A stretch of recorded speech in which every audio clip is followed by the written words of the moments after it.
Okay start பண்ணுவோம். அஸ்ஸலாமு அலைக்கும், குட் ஈவினிங். ஓகே ஜாயின் ஆகிறவங்க ஜாயின் ஆகிக்கொள்ளுங்க. ஓகே இந்த கிளாஸ் வந்து லாஸ்ட் கிளாஸ்ல கண்டினியூஷனாக வரப்போகுது.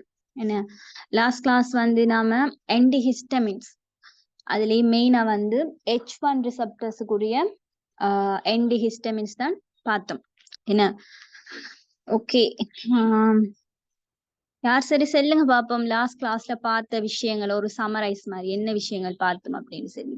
ஏன்னா இது வந்து அதுல கண்டினியூஷனா வர்றதால அதோட ஒரு டச்ல வர்றதுதான் ஒரு என்ன மெமரைஸ் பண்ணி ஒரு திருப்பி ரிவைஸ் பண்ணி பாக்குற மாதிரி இருக்கும். ஓகே ஒருத்தர் சொல்லுங்க பாப்போம், லாஸ்ட் கிளாஸ் என்ன பார்த்தோம், பாத்தீங்களா திருப்பி நோட்ஸ்?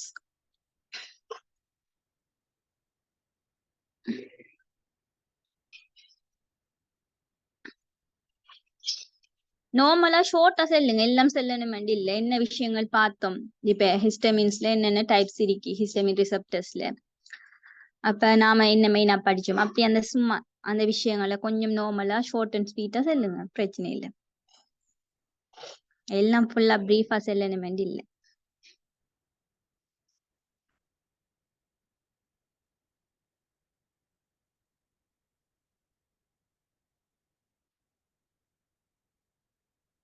எனிவன்?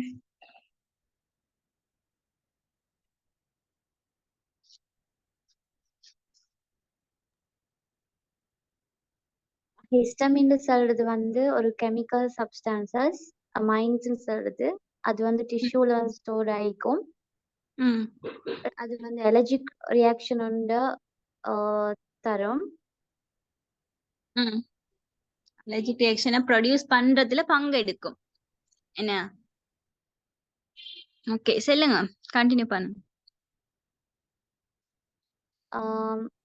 அதால வந்து எங்களுக்கு மெயின் 3 எஃபெக்ட்ஸ் இருக்கும்.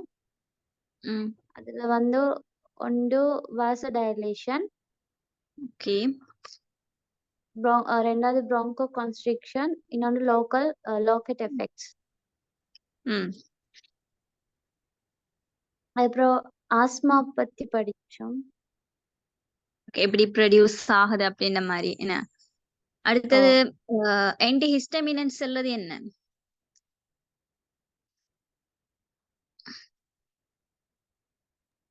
அதுதான் வந்து அடிக்கடி வந்து யூஸ் ஆகிற ஒரு ட்ரக் அலர்ஜிக் ட்ரீட்மெண்ட்ல. ஓகே ஆன்டிஹிஸ்டமின்ங்கிறது இப்ப ஹிஸ்டமின்ங்கிறது வந்து ஒரு என்ன ஓட்டோகோயிட், என்ன ஓட்டோகோயிட்ங்கிற இதுக்குள்ளதான் வரும். அது லோக்கல் ஹார்மோன் மாதிரி. இதெல்லாம் பார்த்தோம் தானே ஃபர்ஸ்ட்டுக்கு. அந்த ஹிஸ்டமின் என்ன, அது வந்து எங்க ப்ரொடியூஸ் ஆகுது, எங்க வந்து ஸ்டோர் ஆகுது. எங்க ஸ்டோர் ஆகுது ஒன்று வந்து பெசோஃபில்ஸ் அண்ட் மாஸ்ட் செல்ஸ்ல, என்ன அங்கதான் வந்து ஸ்டோர் ஆகுது. அதுக்கு பிறகு அது எப்ப வந்து ரிலீஸ் ஆகும்னு சொன்னா ஒரு அலர்ஜி கண்டிஷன்ஸ் இல்லாட்டி ஒரு நம்மளுக்கு ஒரு அலர்ஜி வருதுன்னு சொன்னா நம்மளோட பொடி வந்து அதை ரெகக்னைஸ் பண்ணுதுன்னு சொன்னா அது வந்து ரிலீஸ் பண்ணும் எதை ஹிஸ்டமினை ரிலீஸ் பண்ணும். அப்ப அந்த ஹிஸ்டமின் என்ன செய்யும்னா அந்த அலர்ஜிக் ரெஸ்பான்ஸை உருவாக்கும். அதுக்குரிய மெயின் இஃபெக்டை வந்து வேசோடைலேஷன், ப்ரோங்கோ கான்ஸ்ட்ரிக்ஷன், அடுத்தது என்ன இடீமா, இன்ஃப்ளமேஷன், டெம்பரேச்சர் ஹை ஆகுறது, இப்படிப்பட்ட அந்த அலர்ஜிக் கண்டிஷன்ஸை உருவாக்கும். சரி, அது வந்து ஹிஸ்டமின் ஃபங்க்ஷன். இதை வந்து பிளாக் பண்றதுக்கு நாம யூஸ் பண்ற ட்ரக் பேர் தான் ஆன்டிஹிஸ்டமின். சரியா, அப்ப இந்த அலர்ஜிக் கண்டிஷன்ஸ்ல இது உருவாக்குற இந்த எஃபெக்ட் ஆகின வேசோடைலேஷன், அடுத்தது ப்ரோங்கோ கான்ஸ்ட்ரிக்ஷன், அடுத்தது என்ன அலர்ஜிக் ரியாக்ஷன்ஸ், இதெல்லாம் வந்து பிளாக் பண்றதுதான் இந்த ஆன்டிஹிஸ்டமின் ஒர்க்கா இருக்கும். அப்ப இந்த ஆன்டிஹிஸ்டமின் வந்து யூஸ் பண்ணக்குள்ள ஒன்று வேசோடைலேஷன் ஆகுறது குறைஞ்சி நார்மல் ரேஞ்சுக்கு வரும். அடுத்த ப்ரோங்கோ கான்ஸ்ட்ரிக்ஷன் வந்து என்ன நார்மலாக வரும். அடுத்தது என்ன அலர்ஜிக் ரியாக்ஷன்ஸ் வந்து குறைஞ்சி என்ன நார்மல் ஒரு கண்டிஷனுக்கு வரும். அப்ப அதுக்காக யூஸ் பண்ற ஒரு ட்ரக் தான் என்ன ஆன்டிஹிஸ்டமின். சரியே, அப்ப இந்த விஷயங்கள் எல்லாம் நாம போன கிளாஸ்ல பிரீஃபா படிச்ச விஷயங்கள். அடுத்தது கிளாசிபிகேஷன் பார்த்தோம். ஆன்டிஹிஸ்டமின்ஸ்ல இப்ப நம்ம பாடியில இந்த ஹிஸ்டமின் ஆக்ட் ஆகிறதுக்கு ரிசப்டர்ஸ் இருக்கு. என்ன H1 receptor, H2 receptor, H3, H4 அப்படின்ற ரிசப்டர்ஸ் இருக்கு. அந்த ரிசப்டர்ஸை வச்சுதான் இந்த ஆன்டிஹிஸ்டமின்ஸை கிளாசிபிகேஷன் பண்றோம். என்ன இப்ப H1 ரிசப்டரோட போய் பைண்ட் ஆகிற ஆன்டிஹிஸ்டமின்ஸை வந்து H1 ஆன்டிஹிஸ்டமின்ஸ் என்று என்ன செய்யறோம், கிளாசிபிகேஷன் பண்றோம். அடுத்தது H2 ஆன்டிஹிஸ்டமின்ஸ். அப்ப H1 ஆன்டிஹிஸ்டமின்ஸ் மெயினா வந்து எப்படி டிவைட் பண்றோம் சொல்லுங்க. First generation, second generation. Okay, அப்ப H2 ஆன்டிஹிஸ்டமின்ஸ்க்கு எக்ஸாம்பிள் சொல்லுங்க பாப்போம். என்னென்ன வரும் H2 ஆன்டிஹிஸ்டமின்ஸ்க்கு?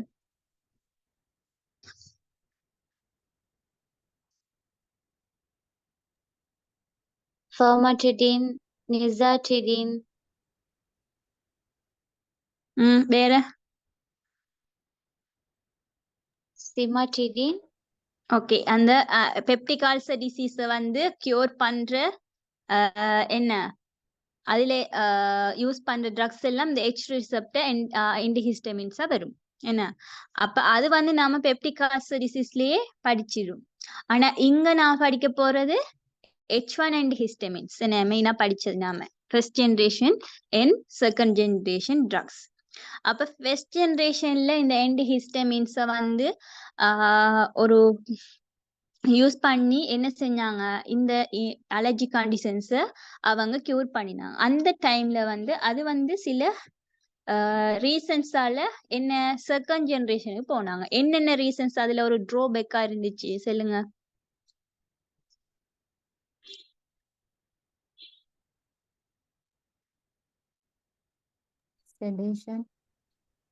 செடேஷன். ஓகே, என்ன ஃபர்ஸ்ட் ஜெனரேஷன் ட்ரக்க செடேட்டிவ் ட்ரக்னு சொல்லுவினோம். என்ன அப்ப அந்த செடேஷன் மெயினா வந்து இருந்துச்சு. ஏன் செடேஷன் வந்துச்சு கூடிய அந்த ட்ரக்ல? ரீசன்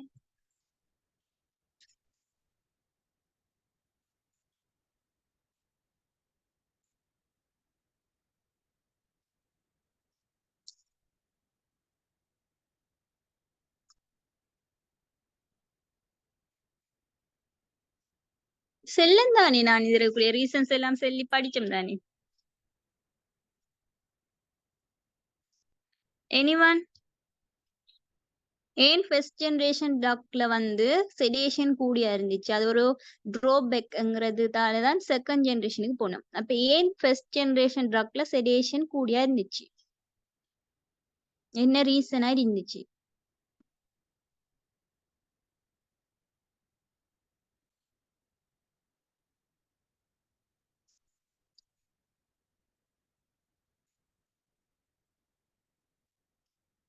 ஓகே, நிறைய பேர் வாய்ஸ்ல வந்து என்ன ஆன்சர் பண்றதுக்கு இப்பவுமே தயங்கிட்டு இருக்கணும். அப்படி இருக்க வேண்டிய அவசியம் இல்லை. என்ன நீங்க பயப்படாம, நான் ஒன்றுமே சொல்ல மாட்டேன். நீங்க பிள்ளையா சொன்னா கூட எனக்கு நீங்க ஆன்சர் பண்றதுதான் வேணும். சரியே, மெசேஜ்ல அனுப்புங்க, பிரச்சனை இல்லை. ஆனா என்னன்னு சொன்னா இப்ப நீங்க ஓகே, உங்களோட ஆன்சர் சரி. என்ன cross blood brain barrier என்ன ஆன்சர் என்னன்னு சொன்னா, இப்ப நீங்க வந்து ஆல்மோஸ்ட் ஒரு நான் லாஸ்ட் கிளாஸ்ல சொன்ன மாதிரி ஒரு 70% கிட்ட வந்து பார்மகாலஜி படிச்சு முடிச்சுட்டு மெயின் சாப்டர்ஸ் எல்லாம் முடிஞ்சு, சிவிஎஸ், ஜிஐடி, அடுத்தது ஆன்டிபயோட்டிக்ஸ். இப்ப வந்து இந்த படிக்கிற இந்த சாப்டர்ஸ் எண்டோக்ரைன், டயபெட்டிஸ், அடுத்தது தைராய்டு, எண்டி தைராய்டு, இப்ப படிக்கிற என்டிஹிஸ்டமின்ஸ் ஆல்மோஸ்ட் முடிஞ்சு இருக்கிறது கொஞ்சம் உண்டு. சரியே, அப்ப அது வந்து ஒரு 1 month 2 monthக்குள்ளேயே முடிஞ்சிடும். சிஎன்எஸ் பார்ட் கொஞ்சம் தான் இருக்கு. சரியே, அப்ப இவ்வளவு காலம் நீங்க பார்மகாலஜி படிச்சு ஒரு எக்ஸ்பீரியன்ஸ்டான ஒரு ஸ்டூடெண்ட்ஸ். அப்ப இப்பவும் நீங்க வந்து இதுல தயங்கி கொண்டோ இல்லாட்டி டவுட் கேட்கறதுக்கோ இல்லாட்டி ஆன்சர் சொல்றதுக்கோ அப்படி இருக்க வேண்டிய அவசியம் இல்லை. சரி, அப்ப மோஸ்ட் ஆஃப் தி ஸ்டூடெண்ட்ஸ் சியூடிக்ஸி முடிச்சவங்க, பெச் 1ல இருக்கிறவங்க. அப்ப அவங்களுக்கு இப்ப ஒரு ஹாஃப் பார்மசிஸ்டுக்கு மேல அவங்க. அப்ப இப்பயும் நீங்க வந்து தயங்கிட்டு இருக்க வேண்டிய அவசியம் இல்லை. இப்ப நீங்க என்ன எக்ஸாமுக்கு ரெடியா இருக்க வேண்டிய ஒரு சிச்சுவேஷன். சரியே, அப்ப அந்த டைம்ல வந்து இப்ப நீங்க நான் கேட்கணும் வேண்டிய இல்லை, லாஸ்ட் கிளாஸ்ல என்ன படிச்ச வேண்டி கேட்டா நீங்க தான் என்ன சொல்லிக்கணும், ஒரு ரெஃப்ளெக்ஷன் மாதிரி ஃபுல்லா சொல்லிக்காந்து விட்டிக்கணும். சரியே, அப்படி அந்த சிச்சுவேஷன் அந்த ஒரு ஸ்டேஜ்ல நீங்க இருக்கணும், எல்லாரும் இருக்கணும்ங்கிறதுக்காகத்தான் சொல்றேன். சரியே, அப்ப லாஸ்ட் கிளாஸ்ல படிச்சதை திருப்பி ரிமைண்ட் பண்ண வேண்டிய அவசியம் இல்லை. இன்றைய கிளாஸ பார்த்துட்டு போகலாம். ஆனா உங்களுக்கும் லாஸ்ட்ல என்ன படிச்சோம், அதுல என்ன விளங்கிச்சு, அதுல என்ன இம்பார்ட்டன்ஸ்ங்கிற விஷயத்த உங்களுக்கு ஞாபகப்படுத்திட்டு போனாதான் இன்றைய கிளாஸ் உங்களுக்கு யூஸ்ஃபுல்லா இருக்கும். சரி, இன்றைய கிளாஸ்ல இதுல வந்து ஒரு 3 ஸ்லைட்ஸ் தான். சரியே, ஆனா அந்த விஷயத்த கொஞ்சம் பிரீஃபா காஃபண்டா என்ன, அது எப்படி ப்ரொடியூஸ் ஆகுது, இப்ப இந்த எல்லாருக்கும் காமனா இருக்கிற ஒரு நோய் காஃப். நான் போன கிளாஸ்லயும் சொன்ன மாதிரி எல்லாருக்கும் காமனா இருக்கிற என்ன அலர்ஜி.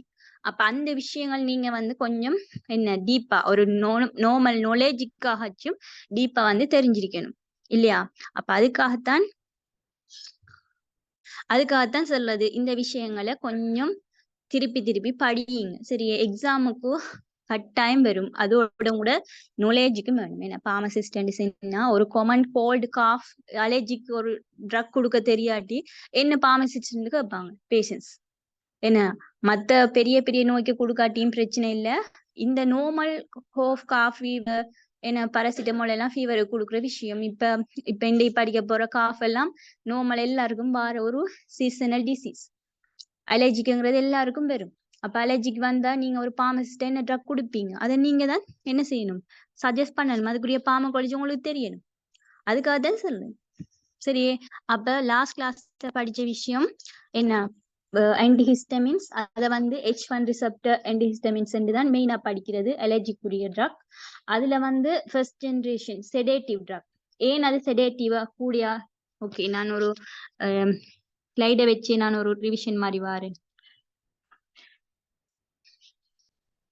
என்ன, ஃபர்ஸ்ட் ஜெனரேஷன் ட்ரக் வந்து ஒரு செடேட்டிவா உண்டாக்கிச்சு. அதான் மெயினா ஒரு டிஸ்அட்வான்டேஜா ட்ரோபேக்கா இருந்துச்சு. ஏன்னா செடேஷனுங்கிறது ஒரு ட்ரோசினஸ். என்ன, அந்த ட்ரக் எடுத்த மென்ஸ்னா மெயின் ப்ராப்ளம் டிஸ்அட்வான்டேஜ் வந்து ட்ரோசினஸ், தூக்கத்தை ஏற்படுத்தும். அதால வந்து இது டே டைம்ல யூஸ் பண்ணல, அது நிறைய டைம்ல. சரி, அப்ப நைட் டைம்ல தான் மெயினா யூஸ் பண்ணணும்ங்கிற ஒரு கண்டிஷன்ஸ். அதால என்ன செகண்ட் ஜெனரேஷனுக்கு போகக்கூடிய மாதிரி இருந்துச்சு.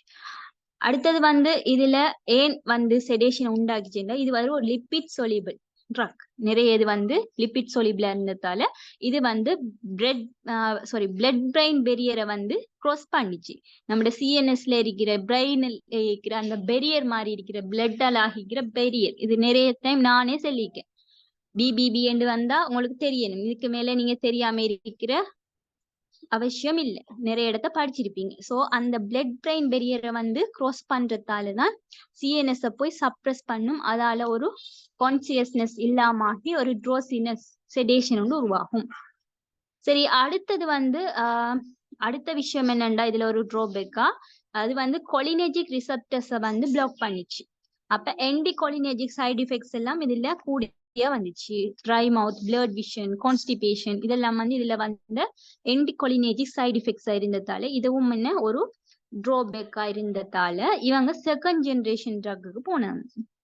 சரி, அப்ப செகண்ட் ஜெனரேஷன் ட்ரக்ல வந்து என்ன, இத வந்து மோடிஃபிகேஷன், ஃபர்ஸ்ட் ஜெனரேஷன்ல இருந்த ப்ராப்ளம்ஸை மோடிஃபிகேஷன் பண்ணி அதுல இருக்கிற விஷயங்களை இம்ப்ரூவ் பண்ணி செகண்ட் ஜெனரேஷனை வந்து என்ன ப்ரொடியூஸ் பண்ணினாங்க. அது வந்து போலியோ வந்து பெனட்ரேட் ஆகிச்சு. பிளட் ஃபுல்லாவே வந்து பெனட்ரேட் ஆகாதுன்னு இல்லை, ஆனா ஃபர்ஸ்ட் ஜெனரேஷன் ட்ரக்கை விட போலியோ வந்து பெனட்ரேட் ஆகிச்சு.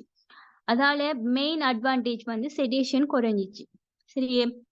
ஆனா மோஸ்ட் செகண்ட் ஜெனரேஷன் ட்ரக் வந்து நான் செடேட்டிவ். ஆனாலும் சில ட்ரக்ஸ் இப்ப சிட்ரிசின் எல்லாம் செகண்ட் ஜெனரேஷனா இருந்தா கூட செடேஷனை வந்து ப்ரொடியூஸ் பண்றது இப்ப வரைக்குமே. அதுவும் ஒரு என்ன ஃபுல் ஒரு 100% அவங்களால கொடுக்க இயலாம போயிட்டு நான் செடேட்டிவ். அதாலதான் தேர்ட் ஜெனரேஷனுக்கும் போயிருக்காங்க இப்ப. அதோட அந்த ஆன்டிகோலினர்ஜிக் சைடு எஃபெக்ட்ஸ் இப்ப ஃபர்ஸ்ட் ஜெனரேஷன் ட்ரக்ல உருவாகின ஆன்டிகோலினர்ஜிக் சைடு எஃபெக்ட்ஸும் இதுல வந்து குறைவா இருந்துச்சு. ஏனென்றா இது வந்து H1 ரிசப்டர்ஸுக்கு மட்டும் செலக்டிவிட்டியா இருந்ததால. சோ இந்த விஷயங்கள் எல்லாம் கிளியரா வந்து விளங்கப்படுத்தி எல்லாம் படிச்சாச்சு. நிறைய விஷயங்கள் பிரீஃபா பார்த்தோம் லாஸ்ட் கிளாஸ்ல. அதோட தேர்ட் ஜெனரேஷன் ட்ரக்ஸ்ல வந்து பெக்சோபெனடின், லெஸ்டோரட்டரின், லெவோசிட்ரிசின் இதெல்லாம் தேர்ட் ஜெனரேஷன் ட்ரக்ல வாரது. அதுக்குரிய பார்மகாலஜி எல்லாமே அதுதான். மெக்கானிசம் பர்ஃபெக்ஷன் அதுதான். ஏன் இது ஜெனரேஷனா மாறுதுன்னு சொன்னா ஒரு செடேஷனை குறைக்க, அடுத்து அதுல வர சைடு எஃபெக்ட்ஸ் கொலினர்ஜிக் சைடு எஃபெக்ட்ஸை குறைக்க. இப்ப நான் சொன்ன மாதிரி செகண்ட் ஜெனரேஷன்லயும் ஒரு சில ட்ரக்ஸ் வந்து செடேஷனை உண்டு பண்ணிச்சு. அப்ப அதுல இருந்து என்ன இம்ப்ரூவ் ஆகி மோடிஃபிகேஷன் ஆகி வந்ததுதான் தேர்ட் ஜெனரேஷன்.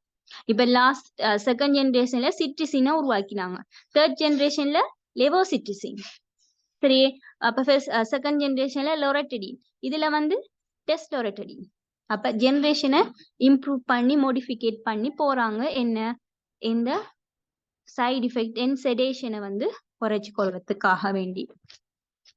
அடுத்தது வந்து H2 ரிசப்டர்ஸ் பார்த்தோம். நீங்க பெப்டிக் அல்சர் டிசீஸ்ல வந்து மெயினா யூஸ் பண்ணினோம். சிமெட்டிடின், ஃபெமோட்டிடின், கிரெனிட்டிடின் இதெல்லாம் அதுல வரும். அடுத்தது என்டிஹிஸ்டமின்ஸ் கிளினிக்கல் யூசஸ். அதுல மெயின் யூஸ் ஓகே நீங்க சொல்லுங்க பாப்போம். மெயின் யூஸ் என்ன, அதுல என்னென்ன யூசஸ்க்காக வந்து ஆன்டிஹிஸ்டமின்ஸ் யூஸ் பண்ணணும்? H1 antihistamine.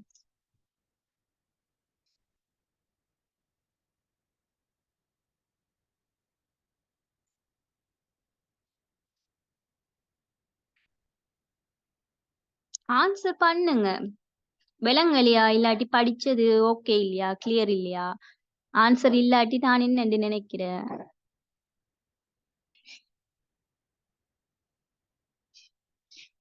சரி, நீங்க சட்ல சரி ஆன்சர் அனுப்புங்க. உங்களுக்கு வாய்ஸ்ல தான் சொல்றதுக்கு தயக்கம் வேண்டாம், சட்ல அனுப்புங்க ஆன்சர். நீங்க ஆன்சர் பண்ணி நீங்க பேசக்கொள்ளதான் கிளாஸ் இன்னும் இன்ட்ரெஸ்ட் ஆയിരിக்கும். நான் மட்டுமே பேசிட்டு இருந்தா போர் ஆயிக்கும். என்ன எனக்கும் போர் ஆயிக்கும், உங்களுக்கும் போர் ஆயிக்கும். நிறைய விஷயம் எனக்கும் செல்ல இல்லாம போகும். யூசஸ் ஓகே என்ன? Symptomatic relief of allergic conditions. Okay, allergy கண்டிஷன்ஸ்ல இருந்து ரிலீஃப் கிடைக்கும். ஓகே, வேற யூசஸ்?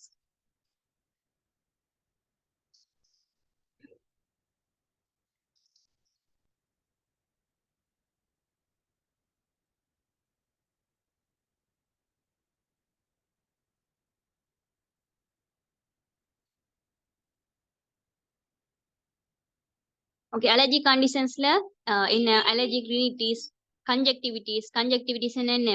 நம்மளோட ஐல வர ஒரு inflammative conditions.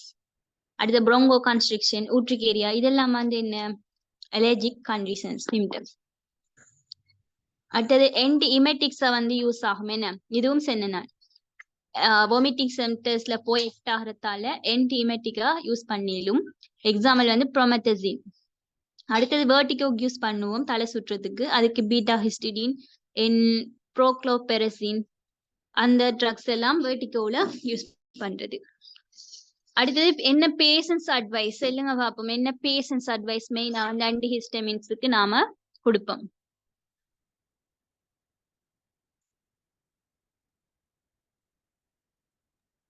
Avoid driving. Okay, avoid driving. வேற? Very good.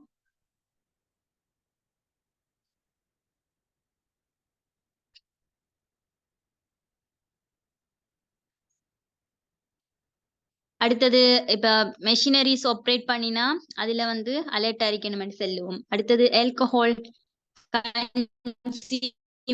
பண்ணக்கூடாதுன்னு சொல்லுவோம். என்ன அடுத்தது வாமிட்டிங் யூஸ் பண்ற விஷயங்கள் என்ன மெயின் பேஷண்ட்ஸ் அட்வைஸா வந்து ஆன்டிஹிஸ்டமின்ஸ் கொடுக்கக்குள்ள சொல்லி கொடுக்கணும். ஓகே, இவ்வளவு விஷயம் வந்து நாம லாஸ்ட் கிளாஸ்ல படிச்சதுக்குரிய ஒரு என்ன ஒரு ரிவிஷன் மாதிரி பார்த்துட்டோம்.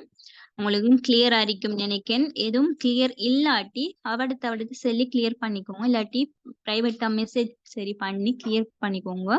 ஏண்டா மோஸ்ட் வந்து உங்களுக்கு பார்மகாலஜி செக்ஷன் முடிய போகுது. ஸோ இதுக்கு பிறகும் எந்த ஒரு செக்ஷன்லயும் வந்து கிளியர் இல்லாம இருக்க வேணாம், டவுட்டோட இருக்க வேணாம். சரி, அந்தந்த கிளாஸ்ல படிக்கிறது அந்தந்த கிளாஸ்ல படிச்சு அதுக்குரிய பாஸ் பேப்பர்ஸையும் நீங்க என்ன செய்யுங்க, அவளுத்தையும் செஞ்சு வச்சு கொள்ளுங்க. பின்னுக்கு ஈஸியா இருக்கும். இல்லாட்டி இன்னைக்கு வந்து பாஸ் பேப்பர்ஸ் ரிவிஷன் பண்ணுவோம், பண்ணாம இல்ல, ஆனா இப்பதையே செஞ்சு பழையிருந்தா அன்னரும் உங்களுக்கு ஈஸியா இருக்கும். சரி, இன்றைய கிளாஸ்ல நான் பார்க்க போறது வந்து காஃப் அண்ட் கோல்ட் ரெமெடிஸ். இது அலர்ஜிக் மாதிரி தான் நார்மலா எல்லாருக்குமே வர ஒரு சீசன் டிசீஸ், என்ன நார்மலா வர காமன் டிசீஸ் காஃப், என்ன அடுத்த கோல்டு. அப்ப இதுகளுக்கு என்னென்ன ஒரு ட்ரக்ஸா நாம யூஸ் பண்ணிடலாம் எங்க விஷயத்தை தான் பார்க்க போறோம். ஆனா இது மெயின் அவங்களுக்கு அவ்வளவு ஒரு பெரிய ஒரு சாப்டர் இல்ல. ஆனா என்னன்னா இந்த விஷயங்களை கொஞ்சம் தெரிஞ்சு கொள்ளணும் தான் இது போட்டேன். சரியா, என்னன்னு சொன்னா இப்ப கஃப்ங்கிறது என்ன நீங்க நார்மலா எல்லாரும் எக்ஸ்பீரியன்ஸ் பண்ணிருப்பேன். எப்படி அது வருது, ஏன் அது வருது, எனி ஐடியாஸ்? யோசிச்சு பாத்தீங்களா? ஏன் நமக்கு காஃப் வருது, ஏன் எப்படி வருது, இதை நாம எப்படி சப்ரஸ் பண்ணலாம், இல்லாட்டி எப்படி கியூர் பண்ணலாம்? நார்மலா நீங்க காஃப் வந்தா என்ன ட்ரக் யூஸ் பண்ணுவீங்க? Any personal ideas?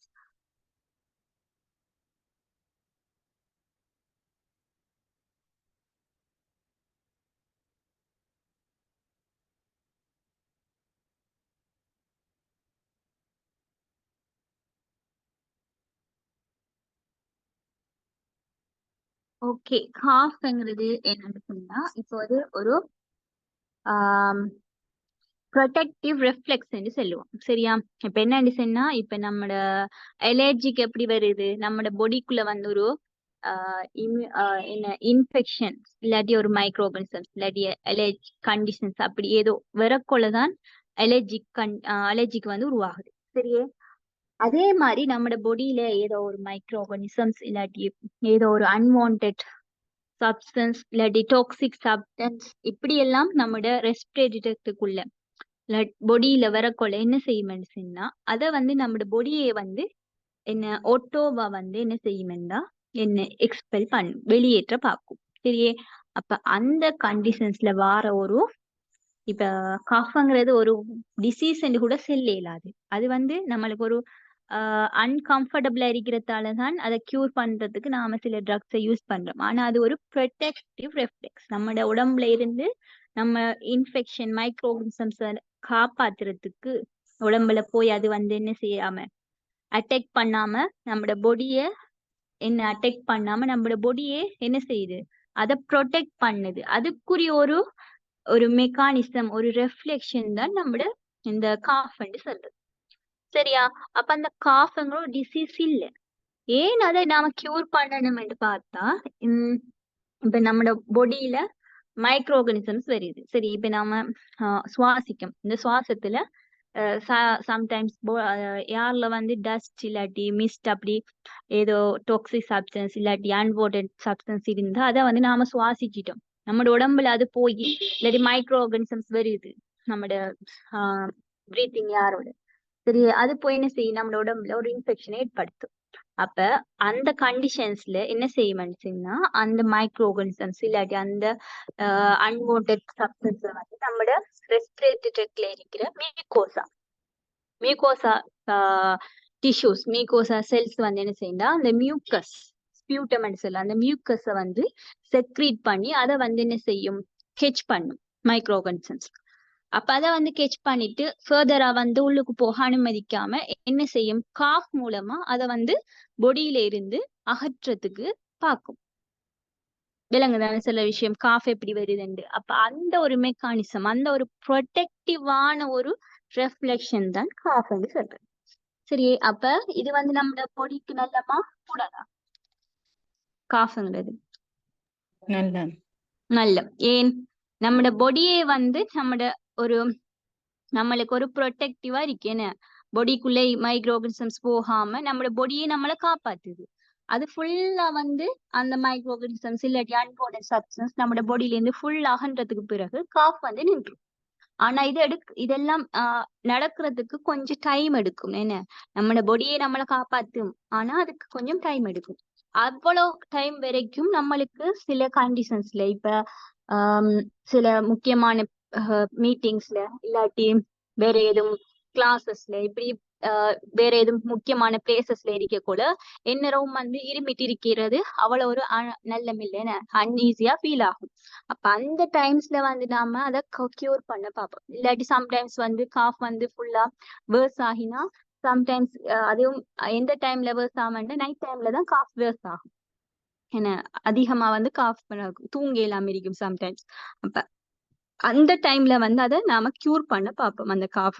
ஆனா அது நம்மட பொடியே அந்த சப்ஸ்டன்ஸ ஃபுல்லா வெளியேற்றிட்டு அப்படி எல்லாம் ஃபுல்லா வெளியாகினதுக்கு பிறகு அந்த காஃப் என்ன செய்யும், ஸ்டாப் ஆகும். ஆனா அதுக்கு கொஞ்சம் டைம் எடுக்கும். அந்த டைமுக்கு நம்மளுக்கு அந்த காஃப டொலரேட் பண்றதுக்கு இயலாமத்தான் என்ன செய்யறோம், காஃப் ரெமெடிஸ் எடுத்துக்கொள்றோம். ஆனா காஃப்ங்கிறது நம்மளுக்கு ஒரு நலவு செய்யற ஒரு விஷயம். நம்மளோட பொடியே நம்மள என்ன செய்யுது, காப்பாத்து, ஒரு இம்யூனிட்டி பவர். என்ன, இப்ப மீக்கோஸ் என்ன செய்யும், மீக்கோஸ்ல போய் அந்த சப்ஸ்டன்ஸ் சிக்கிக்கிண்டா காஃப் மூலமா என்ன செய்யும், அந்த செக்ரீஷன்ஸ் மீக்கோஸ் வெளியில போகும். என்ன, அப்ப அப்படி ஒரு ப்ரொடெக்டிவ் ரிஃப்ளெக்ஷன் தான் காஃப். அப்ப ஏன் நாம காஃப் ரெமெடிஸ், சில ரெமெடிஸ் காஃப் அந்த சிஎன்எஸ்ல போய் அதை சப்ரஸ் பண்ணும். காஃப் ஃபர்தரா என்ன செய்யாம இனிஷியேட் ஆகாம. சில ட்ரக்ஸ் இப்ப நம்ம பார்ப்போம், இப்ப அடுத்த ஸ்லைட்ல போட்டிருக்கேன், எக்ஸ்பெக்டோரன்ஸ் என்று சொல்ற ட்ரக். அது என்ன செய்யும் மெடிசன்னா, அது காஃப ஈஸியா, இப்ப சிலவங்களுக்கு கன்கெஸ்டிவ் காஃப் இருக்கும், சிலவங்களுக்கு ட்ரை காஃப் இருக்கும். சரியா, ட்ரை காஃப் தான் என்னண்டா செக்ரீஷன்ஸ் இல்லாம ஒரு மாதிரி ஒரு வறட்டு இருமல் அப்படின்னு சொல்லுவாங்க தமிழ்ல. இருமிட்டே இருப்பாங்க, ஆனா செக்ரீஷன்ஸ் வராது, மியூக்கஸ் வராது. அது ட்ரை காஃப். கன்கெஸ்டிவ் காஃப்ங்கிறது செக்ரீஷன்ஸோட சேர்ந்து வர்றது. சரியே, அப்ப அந்த ட்ரைவ் காஃப் எல்லாம் அந்த டைம்ல என்ன செய்யும்னா, இந்த எக்ஸ்பெக்டோரன்ஸ் எடுக்கிறதால செக்ரீஷன்ஸை அதிகப்படுத்தும். சரியா, அப்ப ஈஸியா இப்ப செக்ரீஷன்ஸ் இல்லாம காஃப் பண்ணி ஒரு விஷயம் அந்த மைக்ரோ ஆர்கனிசம்ஸை வெளியாக்குறத விட செக்ரீஷன்ஸை கூட்டி என்ன ஈஸியா என்ன செய்யும், அது அந்த சப்ஸ்டன்ஸை செக்ரீஷன்ஸோட சேர்த்து வெளியாக்கும். எப்படின்னு சொன்னா, ஒரு விஷயத்த கஷ்டப்பட்டு வெளியில தள்ளுறத விட ஈஸியா ஒரு செக்ரீஷன்ஸ் இப்ப மியூக்கஸ் அதை வச்சு அது கூடினா ஈஸியா வெளியே வந்துடும், அதுல சிக்கி கொண்டு. என்ன, அப்படி ஒரு மெக்கானிசம் தான் அந்த எக்ஸ்பெக்டோரன்ஸ்ங்கிற அந்த காஃப் சப்ரசன்ஸ்ல யூஸ் ஆகுற மெக்கானிசம். அப்படி என்ன, காஃப் ட்ரக்ல என்னென்ன மெக்கானிசம்ஸ் யூஸ் ஆகுது, ஏன் காஃப் சப்ரசன்ஸ் எடுக்கும் என்கிற விஷயம் எல்லாம் இதுல நம்ம தெரிஞ்சு கொள்ள வேண்டிய விஷயம். சரியா, இதெல்லாம் ஃபுல்லா உங்களுக்கு எக்ஸாமுக்கு வரும் இல்ல. ஆனா ஏன் இந்த விஷயம் உங்களுக்கு தெரியணும்னு சொன்னா, ஒரு நார்மல் ஒரு நாலேஜுக்காக தெரியணும். சரி, அப்ப உங்களுக்கு காஃப் கண்டிஷன்னா என்ன, அப்ப நாம காஃப் ரெமெடிஸ் எடுக்கலாம். என்ன, காஃப்ங்கிற ஒரு டிசீஸ் இல்ல, ஆனா என்ன அந்த டிசீஸ ஃபுல்லா டொலரேட் பண்ணல. இப்ப அந்த காஃப் ஃபுல்லா டொலரேட் பண்ணிக்கிறீங்களா, அன்ஈஸியா இருக்கு, அன்கம்ஃபர்டபுளா இருக்கிற அந்த கண்டிஷன்ஸ்ல தான் காஃப் ரெமெடிஸ் எடுக்கிறது. சரியே, அப்ப இந்த விஷயங்கள் எல்லாம் நார்மலா தெரிஞ்சுக்கணும். அதுக்கு பிறகு என்னென்ன காஃப் ரெமெடிஸ் இருக்கு, அதுக்குரிய பார்மகாலஜிக்கல் ஆக்ஷன்ஸ் நாம தெரிஞ்சு கொள்ளலாம். இதுல பாருங்க, cough is reflex response to mechanical inflammatory and chemical irritation to the tracheobronchial tree. ஏன்னா இப்ப நம்ம ரெஸ்பிரேட்டரி ட்ரெக்ல இருக்கிற அந்த இதுல இருக்கிற ஒரு இரிட்டேஷன், இன்ஃப்ளமேட்டரி அந்த கண்டிஷன்ஸுக்கு என்ன ஒரு ரெஸ்பான்ஸ் தான் என்ன, ஒரு காஃப், ஒரு ப்ரொடெக்டிவ் ரெஃப்ளெக்ஸ். சரியே. அடுத்தது பாருங்க, cough is normal mechanisms to maintain a healthy respiratory system. என்ன இது நான் சொன்னதுதான். காஃப்ங்கிறது என்ன, ஒரு நார்மலா ஒரு மெக்கானிசம். என்ன, இப்ப நம்மளோட ஹெல்த்தியான ஒரு ரெஸ்பிரேட்டரி சிஸ்டத்தை நாம மெயின்டைன் பண்றதுக்குரிய ஒரு நார்மல் மெக்கானிசம் தான் காஃப்ங்கிற விஷயம். சரி, அடுத்தது பாருங்க, என்ன கோசஸ் ஆஃப் காஃப். ஏன் வந்து காஃப் வந்து கோஸ் ஆகுது அப்படின்னா, cough is accompanied by URTI usually with viral and rarely with bacterial. என்ன, வைரல் வைரஸ் அல்லது பாக்டீரியல், இது வந்து யூஸ்வலா நம்ம பொடியில வந்து அட்டாக் பண்ணக்குள்ள காஃப் வந்து கோஸ் ஆகிறதுக்கு ஒரு ரீசனா இருக்கும். அடுத்து nocturnal dry cough with asthma and productive cough with TB. சரியா, இப்ப நான் சொன்னேன் நொக்டர்னல் ட்ரை காஃப்னா நைட்ல வந்து கூடிய அந்த காஃப் வரும் அஸ்மாவோட. இப்ப அஸ்மா வந்து இப்ப ஆஸ்மா வந்து வேர்ஸ் ஆகிற டைம்ல காஃப் தான் அது ஒரு சிம்டம்ஸா இருக்கும். சரி, அப்ப சிலவங்களுக்கு அஸ்மா பேஷண்ட்ஸுக்கு வந்து சில இப்ப இப்ப சல்பியூட்டமோல்ல டிபிஐ இருக்கு, ட்ரை பவுடர் இன்ஹேலர் இருக்கு, அடுத்தது எம்டிஐ இருக்கு, மீட்டர் டோஸ் இன்ஹேலர் இருக்கு. டிபிஐ வந்து கேப்சூல்ஸ் யூஸ் பண்ணி டேப்லெட்டை போட்டுட்டு அதை வந்து இன்ஹேல் பண்றது டிபிஐ. ஆனா கேஸ் வடிவில் வர்றது வந்து எம்டிஐ. இதெல்லாம் படிச்சிருப்பீங்கன்னு நினைக்கிறேன் அஸ்மாவுல. அப்ப அந்த எம்டிஐ இல்லாட்டி அந்த டிபிஐ அதுல வந்து இந்த சல்பியூட்டமோல் அது யூஸ் பண்ணணுமே பண்ணிச்சுன்னா அஸ்மா வந்து நல்லா மூச்சு இழுக்கிற டைம்ல, அப்ப அவங்களுக்கு நாம சொல்லி கொடுப்போம் நல்லா மூச்சு இழுக்கிற டைம் சொன்னா அவங்களுக்கு என்ன டைம் வழங்காது. அப்ப அவங்க சொல்ல நல்ல இருமல் வருமே மூச்சு இழுத்துட்டு, அந்த டைம்ல இதை யூஸ் பண்ணுங்க அப்படின்ட்டுதான் பேஷண்ட்ஸுக்கு சொல்லி கொடுப்போம். ஏனென்றா அஸ்மா பேசாறு டைம்ல நீங்களே கண்டிருப்பீங்க இல்லாட்டி எக்ஸ்பீரியன்ஸ் பண்ணிருப்பீங்க, நல்ல இருமலோட மூச்சு இழுத்துட்டு வரும் விளங்குதா. அப்ப அந்த டைம்ல வந்து காஃப் வந்து கோஸ் ஆகும். அடுத்து சில ட்ரக்ஸுக்கு வந்து காஃப் கோஸ் ஆகும். Example as area of some drug like enalapril. சரியா, இப்ப எனலப்ரில் ட்ரக்கை யூஸ் பண்ண போல ஒரு பெர்சிஸ்டன்டான ட்ரை காஃப் வந்து கோஸ் ஆகும். அடுத்தது cough due to கேஸ்ட்ரோஇசோஃபேகல் reflex. Gastro இப்ப நம்மளுடைய கெஸ்டிக் இதுல வந்து அதுல இருக்கிற ரெஃப்ளெக்ஸுக்கு ஒரு காஃப் வந்து கோஸ் ஆகிற மாதிரி இருக்கும். அடுத்தது சைக்கோஜெனிக் காஃப். இப்படி நிறைய டைப்ஸ் ஆஃப் காஃப்ஸ் இருக்கு. ஆனா உங்களுக்கு டைப் எல்லாம் வேணும், அந்த கோர்சஸ் எல்லாம். காஃப் வந்து ஏன் ப்ரொடியூஸ் ஆகுது, அது என்ன விஷயம், அதுக்கு என்ன ரெமெடிஸ் யூஸ் பண்றேங்கிறத தெரிஞ்சு கொண்டாலே போதும்.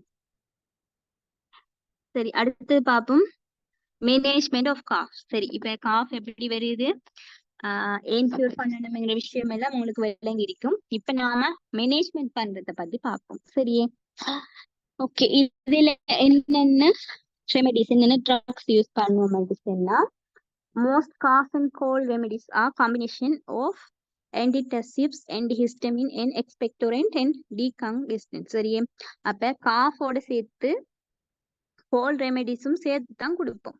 சரியே, இப்ப தனிய காஃபுக்கு மட்டும் கொடுக்கறத தாண்டி சில நிறைய ட்ரக்ஸ் வந்து கோல்ட் ரெமெடிஸோட காம்பினேஷன் ஆகித்தான் இருக்கும்.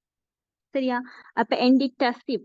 சரி, அடுத்தது என்டிஹிஸ்டமின், நாம லாஸ்ட் கிளாஸ்ல பார்த்த அந்த ட்ரக். அடுத்தது எக்ஸ்பெக்டோரண்ட், நான் இப்ப செக்ரீஷன்ஸ் அதிகமாக்கி இன்க்ரீஸ் பண்ணி காஃபை வந்து கூட்டி என்ன செய்யும், செக்ரீஷன்ஸ் மூலமா ஈஸியா வந்து காஃபை உண்டாக்கி அதுல இருந்து நம்ம பாடியை வந்து ரிலீஃப் பண்ணும். அது ஒரு மெக்கானிசம் எக்ஸ்பெக்டோரண்ட். அடுத்தது டீகங்கெஸ்டன்ட். சரியே, இப்ப பார்ப்போம் ஒரு ட்ரக்கா. ஃபர்ஸ்ட் பாருங்க என்டிடெசிவ்ஸ், சென்ட்ரலி ஆக்டிங் காஃப் சப்ரசன்ஸ். சரியா, இது வந்து என்ன செய்யும்டா, இப்ப காஃப் வந்து எங்க இருந்து உருவாகும் மெடிசின்னா நம்மட பிரெயின்ல மெடல்லா என்கிற அந்த பகுதியில இருந்துதான் காஃப் வந்து என்ன செய்யும்டா உருவாகும். ஒரு ஸ்டிமுலேஷன் போய் அந்த மெடல்லாவை வந்து ஸ்டிமுலேட் பண்ணக்கொள்ள காஃபுக்குரிய அந்த ஸ்டிமுலேஷன் உருவாகி அது வந்து லங்ஸுக்கு பாஸ் ஆகும். அப்ப லங் என்ன செய்யும், ஓகே காஃபுக்குரிய ஒரு தூண்டுதல் வந்திருக்கு, ஒரு ஸ்டிமுலே வந்திருக்கு மெடல்லாவில இருந்து. அப்ப நாம ஓகே பொடியில வந்து ஏதோ இன்ஃபெக்ஷன் ஆகிருக்கு இல்லாட்டி மைக்ரோஆர்கானிசம்ஸ் அட்டாக் ஆகிருக்கு, அதான் வந்து நம்மளுக்கு மெடல்லா வந்து இப்படி ஒரு ஸ்டிமுலேஷன் அனுப்பிருக்கு. அது அப்ப அதை வந்து லங்ஸ் வந்து ரெகக்னைஸ் பண்ணி என்ன செய்யும், காஃப் வந்து ப்ரொடியூஸ் பண்ணும். உடம்புல இருந்து என்ன செய்யும், செக்ரீஷன்ஸை கூட்டி அந்த மைக்ரோ ஆர்கானிசம்ஸை வந்து செக்ரீஷன்ஸ்ல கேட்ச் பண்ணிட்டு காஃப் மூலமா அதை வந்து அகற்றத்துக்கு பார்க்கும். சரி, அதான் என்ன காஃப் வந்து ப்ரொடியூஸ் ஆகுற சென்ட்ரல் சிஸ்டத்துல இருந்து மெடல்லாவில இருந்து காஃப் ப்ரொடியூஸ் ஆகுற ஒரு வே. அப்ப இந்த சென்ட்ரலி ஆக்டிங் காஃப் சப்ரசன்ஸை கொடுக்கறதால இது போய் என்ன செய்யும் சொன்னா அந்த காஃப் சென்ட்ரல் காஃப் கண்ட்ரோல் சிஸ்டத்தை வந்து சப்ரஸ் பண்ணும். அதான் இதுல போட்டிக்கு பாருங்க. Extend suppress central cough control center in brain. பிரெயின்லயும் அதுல மெடல்லா, சரி, மெடல்லாவுல இருக்கிற இந்த சென்ட்ரல் காஃப் கண்ட்ரோல் சென்டரை வந்து இது வந்து சப்ரஸ் பண்ணும்.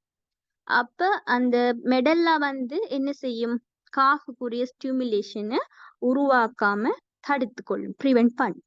அப்ப காஃப் வந்து என்ன செய்யாது, உருவாகாது. அப்ப மெடல்லா வந்து லங்ஸுக்கு ஒரு ஸ்டிமுலேஷன் அனுப்பாது. அதால லங்ஸ் வந்து காஃப் என்ன செய்யாது, உருவாக்குறத தடுத்து கொள்ளும். சரி, அதாத அந்த மெக்கானிசம்ஸ் தான் இந்த என்டிடர்சிவ்ஸ் சென்ட்ரலி ஆக்டிங் காஃப் சப்ரன்ஸ்ல யூஸ் ஆகுற மெக்கானிசம் ஆஃப் ஆக்ஷன். அப்ப இது போய் என்ன செய்யுது சொல்லுங்க பாப்போம், இது போய் என்ன செய்யுது, விலங்கினத்தை சொல்லுங்க. இப்ப என்டிடர்சிவ் போய் எப்படி காஃபை வந்து சப்ரஸ் பண்ணுது.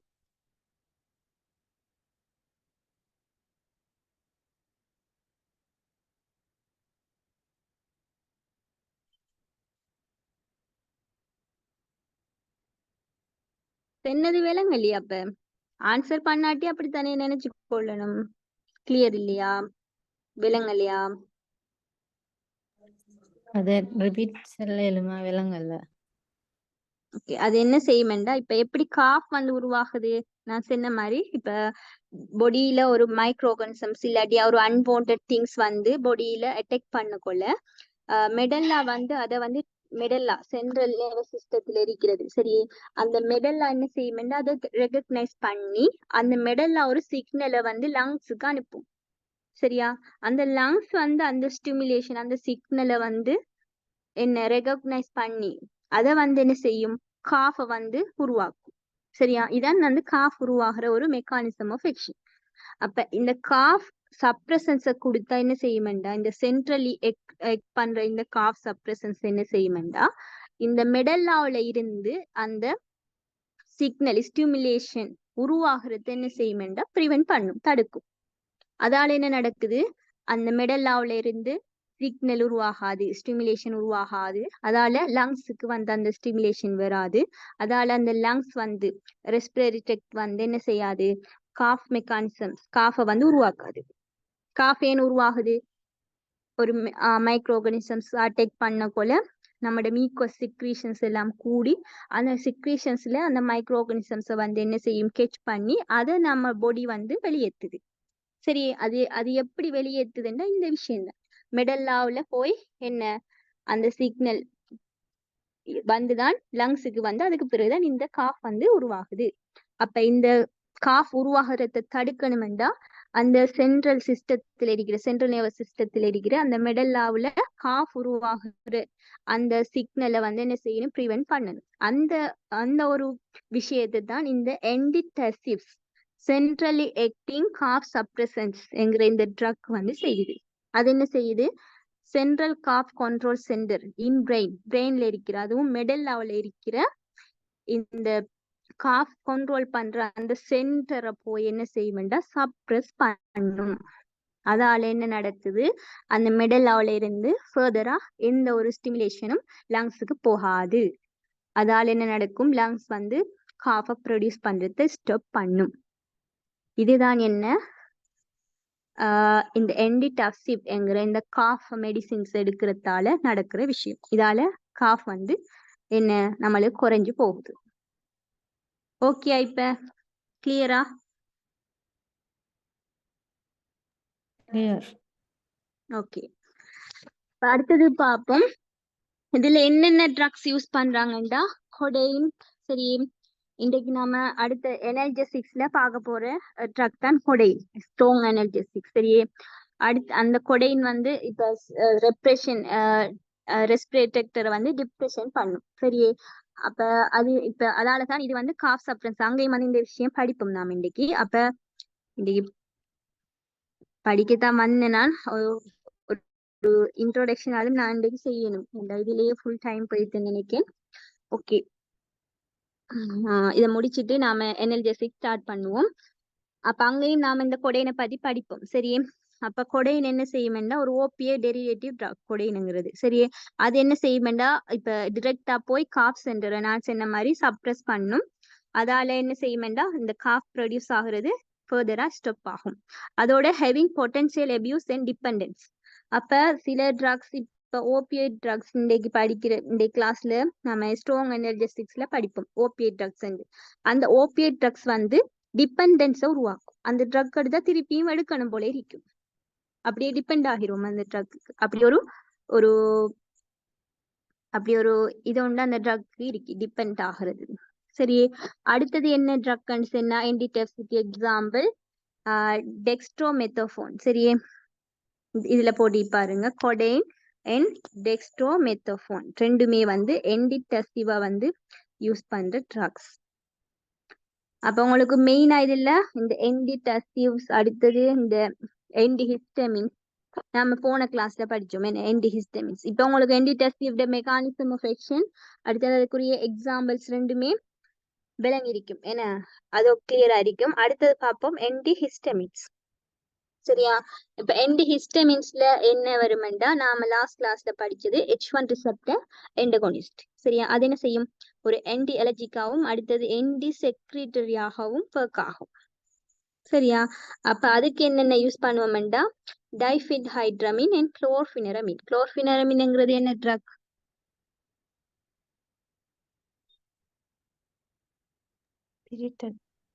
பிரிட்டன். Okay, very good. அப்ப அந்த பிரிட்டன், டைஃபின்ஹைட்ரமின் இதெல்லாம் வந்து என்டிஹிஸ்டமின்ஸா இந்த காஃப் அண்ட் கோல்ட் ரெமெடிஸ்ல நாம யூஸ் பண்ணுவோம். ஓகே, இது என்ன செய்யும்னு சொன்னா ப்ரிவென்ட்ஸ் ஹிஸ்டமின் இன்டியூஸ்ட் ரியாக்ஷன்ஸ் இன் ரெஸ்பிரேட்டரி செல்ஸ். இப்ப ஹிஸ்டமின் வந்து ரெஸ்பிரேட்டரி ட்ரெக்ல வந்து ப்ரொடியூஸ் பண்ற இந்த ரியாக்ஷன்ஸை வந்து இது வந்து என்ன செய்யும் ப்ரிவென்ட் பண்ணும், ப்ரொடியூஸ் பண்ணும். அதான் இதுல ஆக்ஷன்.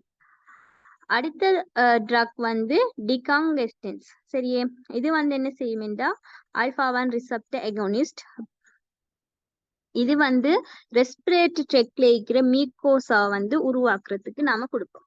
அப்ப இந்த ட்ரக் எடுக்கிறதால அந்த செக்ரீஷன்ஸ் பியூட்டம் சளி என்று சொல்லுவோம், அது வந்து கூடியா உருவாகும். சரியா, அப்ப அந்த கூடியா உருவாகினா அப்ப அந்த கூடியா உருவாகிற அந்த செக்ரீஷன்ஸ்ல நம்மட மைக்ரோ ஆர்கானிசம்ஸ் இருக்கட்டும் இல்லாட்டி அன்வான்டட் சப்ஸ்டன்ஸ் இருக்கட்டும் என்ன செய்யும் சிக்கிக்க பார்க்கும். சரியே, அப்ப செக்ரீஷன்ஸை கூட்டி காஃப் வந்து அந்த செக்ரீஷன்ஸை வெளியாக்குறதன் மூலமா என்ன செய்யும் காஃப் வந்து இப்ப தொடர்ந்து இப்ப ஒரு 7 days இருக்கேண்டா இந்த செக்ரீஷன்ஸ் கூடி என்ன செய்யும் குயிக்கா வந்து அந்த மைக்ரோ ஆர்கானிசம்ஸை வெளியாக்கினா குயிக்காவே என்ன செய்யும் காஃப் வந்து ரிலீஸ் ஆகும். ஒரு 7 daysக்கு உள்ள நார்மலா காஃப் பண்ணி 7 daysக்கு ரிலீஃப் பண்ண வேண்டிய அந்த கண்டிஷன்ஸை இப்ப செக்ரீஷன்ஸை கூட்டி ஒரு 3 days 4 daysக்குள்ள என்ன செய்யறோம் பாடியில இருந்து அந்த மைக்ரோ ஆர்கானிசம்ஸை ஃபுல்லா வெளியேற்றி அந்த காஃபை வந்து ரிலீஃப் பண்றோம். சரி, அப்ப அந்த ஒரு கண்டிஷன்ஸ்ல யூஸ் பண்ற ஒரு ட்ரக் தான் என்ன டிகாங்கஸ்டன்ஸ். எக்ஸாம்பிள் வந்து சூடோ எஃபெட்ரின். சரி, அடுத்தது பார்ப்போம். இது வந்து என்ன செய்யும்டா எக்ஸ்பெக்டோரன்ஸ். இதுவும் என்ன இப்ப மியூக்கோஸை வந்து எக்ஸ்பிளஷன் பண்றது, ப்ரொமோட் பண்றது, வெளியேற்றுறதுக்கு. இப்ப மியூக்கோஸ் வந்து உருவாகினத இப்ப நான் சொன்னேன் ட்ரை காஃப்ல மியூக்கோஸ் வராது அவ்வளவா.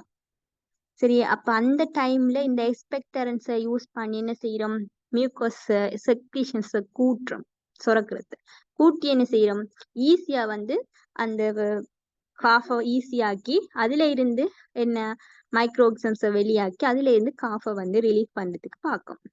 சரியே, அப்ப இதெல்லாம் வந்து இந்த காஃப் இந்த மெக்கானிசம்ஸ்ல யூஸ் பண்ற drugs, mechanism of action.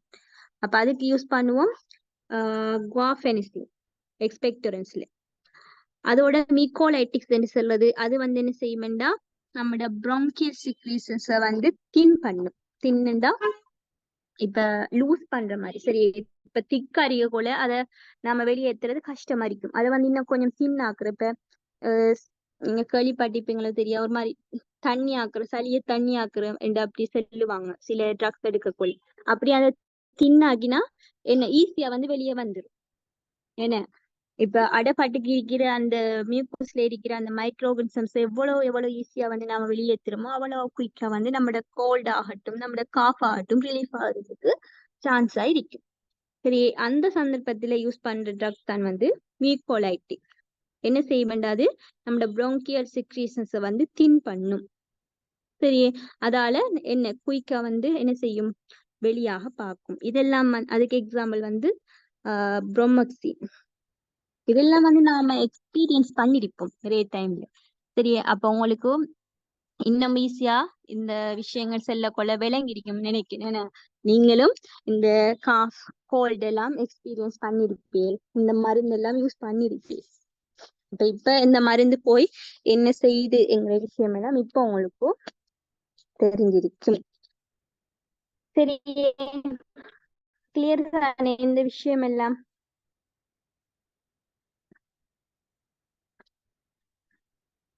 Okay, இப்ப வந்து இதுல நார்மலா இதுல பெருசா அளவுல ஒன்றும் இல்ல.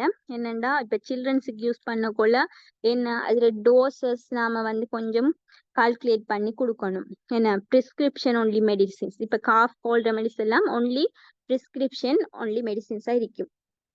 அடுத்தது எக்ஸிடென்டலா எதுவும் ஓவர் டோசஸ் ஆகினா அப்ப சில்ட்ரன்ஸுக்கு கொடுக்கக்குள்ள நாம டோசஸ கால்குலேட் பண்ணி கொடுக்கணும். ஏண்டா அடல்ட்ஸுக்கு கொடுக்குற டோஸை சில்ட்ரன்ஸுக்கு கொடுக்குறதால சம்டைம்ஸ் என்ன ஓவர் டோஸ் ஆகுறதுக்கு சான்ஸ் இருக்கு. அதோட சில சீரியஸான அட்வர்ஸ் இஃபெக்ட்ஸ் வந்து ரிப்போர்ட் ஆகலாம்.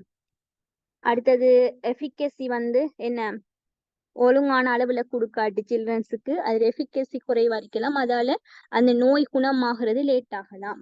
சரி, இந்த விஷயம் எல்லாம் சில்ட்ரன்ஸு கொடுக்கக்குள்ள நாம கொஞ்சம் கவனமா இருக்க வேண்டிய விஷயம். ஓகே, இந்த பாருங்க, இந்த ஒரு பிக்சர்ஸ்ல போட்டுருக்கி டெக்ஸ்ட்ரோமெத்தோஃபோன் ஹைட்ரோப்ரோமைட் என்ஃபீனைலெஃபெட்ரின் ஹைட்ரோகுளோரைட் சிரப். இது வந்து என்ன காஃப் யூஸ் பண்ற ஒரு சிரப்.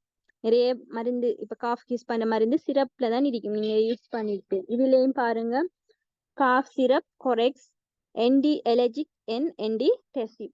இப்ப நான் சொன்னேன், இப்ப காஃபுக்கு யூஸ் பண்ற ட்ரக் எல்லாம் உண்டு என்டி டெசிவ் வரைக்கலாம். என்டி டெசிவ் என்ன சென்ட்ரலி ஆக்டிங் காஃப் சப்ரசன்ஸ். அதுக்கு எக்ஸாம்பிள் தான் டெக்ஸ்ட்ரோமெத்தோஃபோன். அந்த ட்ரக் தான் இந்த இதுல இருந்துச்சு, டெக்ஸ்ட்ரோமெத்தோஃபோன். சரி, அப்ப என்டி டெஸ்டிவ் ஆയിരിക്കും. அடுத்தது என்டி எலர்ஜிக் ஆയിരിக்கும், இல்லாட்டி டிகங்கஸ்டன் ஆയിരിக்கும், அல்லது எக்ஸ்பெக்டோரன்ஸ் ஆയിരിக்கும், அல்லது மிக்கோலைட்டிக்ஸ் ஆയിരിக்கும். இந்த 5 வகையான ட்ரக்ஸ் யூஸ் பண்ணித்தான் உண்டு காஃப் அல்லது கோல்டா நாம வந்து யூஸ் பண்ணிடும் கோல்ட் ரெமெடிஸ். ஆனா மோஸ்ட் வந்து இது காஃப்க்கு தான் யூஸ் பண்றேன்.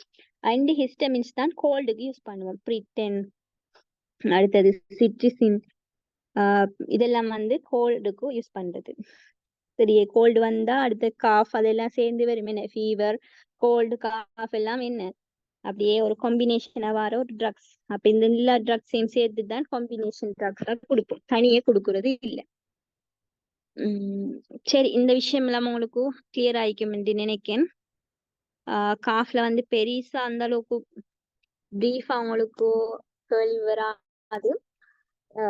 சில காம்பினேஷன் கொஸ்டின் மாதிரி தான் வந்திருக்கு எம்சிக்யூஸ். சரியே, இப்ப நான் அந்த எம்சிக்யூஸ் தேடி நான் குரூப்ல போறேன், நீங்க ட்ரை பண்ணி பாருங்க அதுக்குரிய ஆன்சர்ஸ். ஆனா நார்மலா நான் சொன்ன மாதிரி ஒரு நாலேஜுக்கு உங்களுக்கு இந்த விஷயம் நார்மலா ஒரு டிசீஸ் காமன் டிசீஸ்ங்கிறதால இந்த விஷயம் எல்லாம் உங்களுக்கு தெரிஞ்சிருக்கணுங்கிறதுக்காகத்தான் இது இவ்வளவு பிரீஃபா படிச்சேன் நான். ஆனா கொஸ்டின்ஸ் அந்த அளவுக்கு பெருசா ஒரு மெயின் ரெண்டு ஹிஸ்டமின்ஸ்ல வரும். ஆனா காஃப் இதுல வந்து கோல்ட் ரெமெடிஸ்ல அந்த அளவுக்கு பெருசா மெயினா எம்சிக்யூஸ் வராது, காம்பினேஷன் எம்சிக்யூஸ் மாதிரி தான் இருக்கு.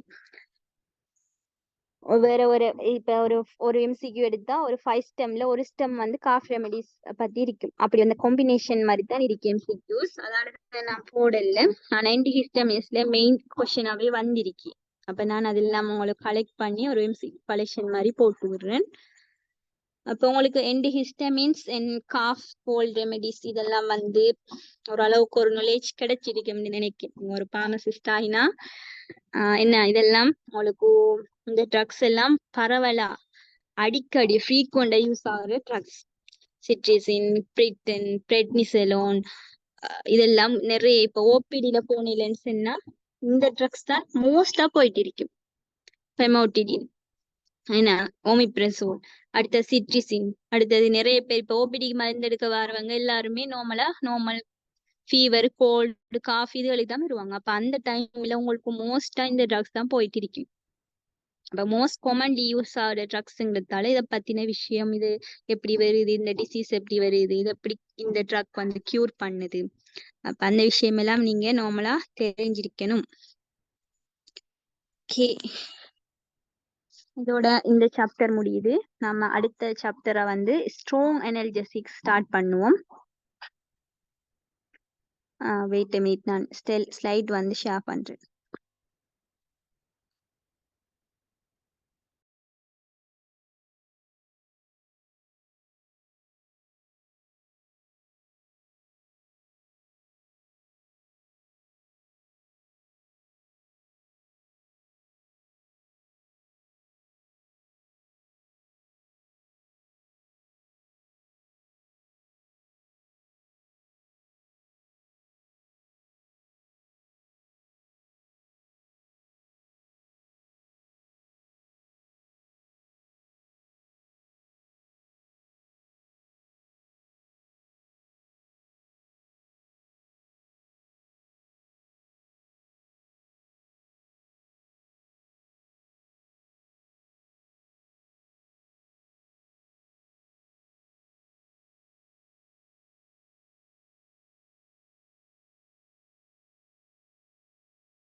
சாரி, கொஞ்சம் வெயிட் பண்ணுங்க. அந்த டாக்குமெண்ட் ஷேர் பண்ணிடலாமே என்னன்னு கொஞ்சம் பாக்குறேன். நான் அப்படியே இருங்க மீட்டிங்ல.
ஓகே.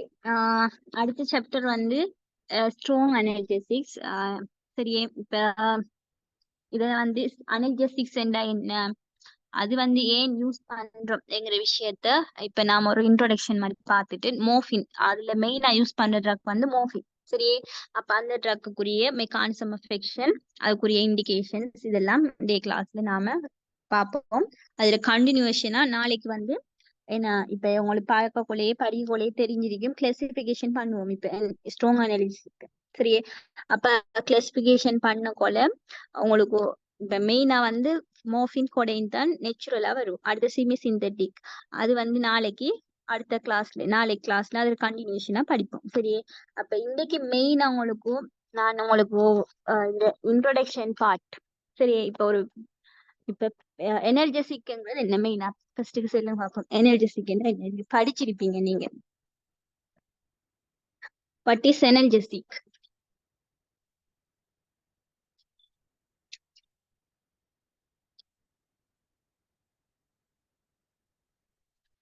இன்சைட்ஸ் படிச்சிருக்கீங்க, பேராசிட்டமால் படிச்சிருக்கீங்க, எனர்ஜெசிக் என்னன்னு சொல்லாம இருக்கீங்க.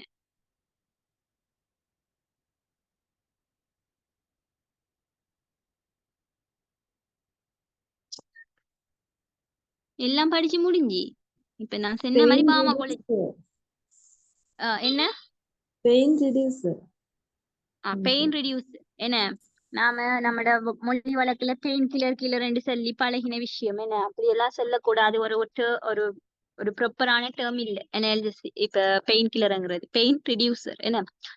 அப்ப அந்த பெயின் ரிடியூசர்ஸ்ல ஒரு வகை தான் இன்றைக்கு பாக்குற ஸ்ட்ராங் எனர்ஜெசிக். நீங்க படிச்ச என்சைட்ஸ் நான் ஸ்டீராய்ட் ஆன்டி இன்ஃப்ளமேட்டரி ட்ரக்ஸ் அது வந்து ஒரு எனர்ஜெசிக். அடுத்தது பேராசிட்டமால், நான் உங்களுக்கு செஞ்சேன் பேராசிட்டமால், அதுவும் ஒரு எனர்ஜெசிக்ஸ். இன்றைக்கு படிக்கிறது அதுல ஒரு வகை தான், அந்த எனர்ஜெசிக்ஸ்ல ஒரு வகை, ஆனா ஸ்ட்ராங் எனர்ஜெசிக்ஸ். அப்ப இந்த ஹெட்டிங்லயே உங்களுக்கு விளங்கும் ஸ்ட்ராங் எனர்ஜெசிக்ஸ்ங்கிறது ஒரு சீரியஸான ஸ்ட்ராங்கான ஒரு பெயின் அந்த டைம்ல யூஸ் பண்ணணும்ங்கிற விஷயம் இப்ப உங்களுக்கு ஓரளவுக்கு கால்குலேட் பண்ணிப்பீங்க. அந்த ஹெட்டிங்ல ஸ்ட்ராங்கான டைம்ல யூஸ் பண்ற எனர்ஜெசிக்ஸ். அப்ப நீங்க செல்லுங்க பாப்போம். ஸ்ட்ராங்கான நல்ல ஒரு ஹெவியான சீரியஸான பெயின்ஸ் எந்தெந்த டைம்ஸ்ல வரையிலும்.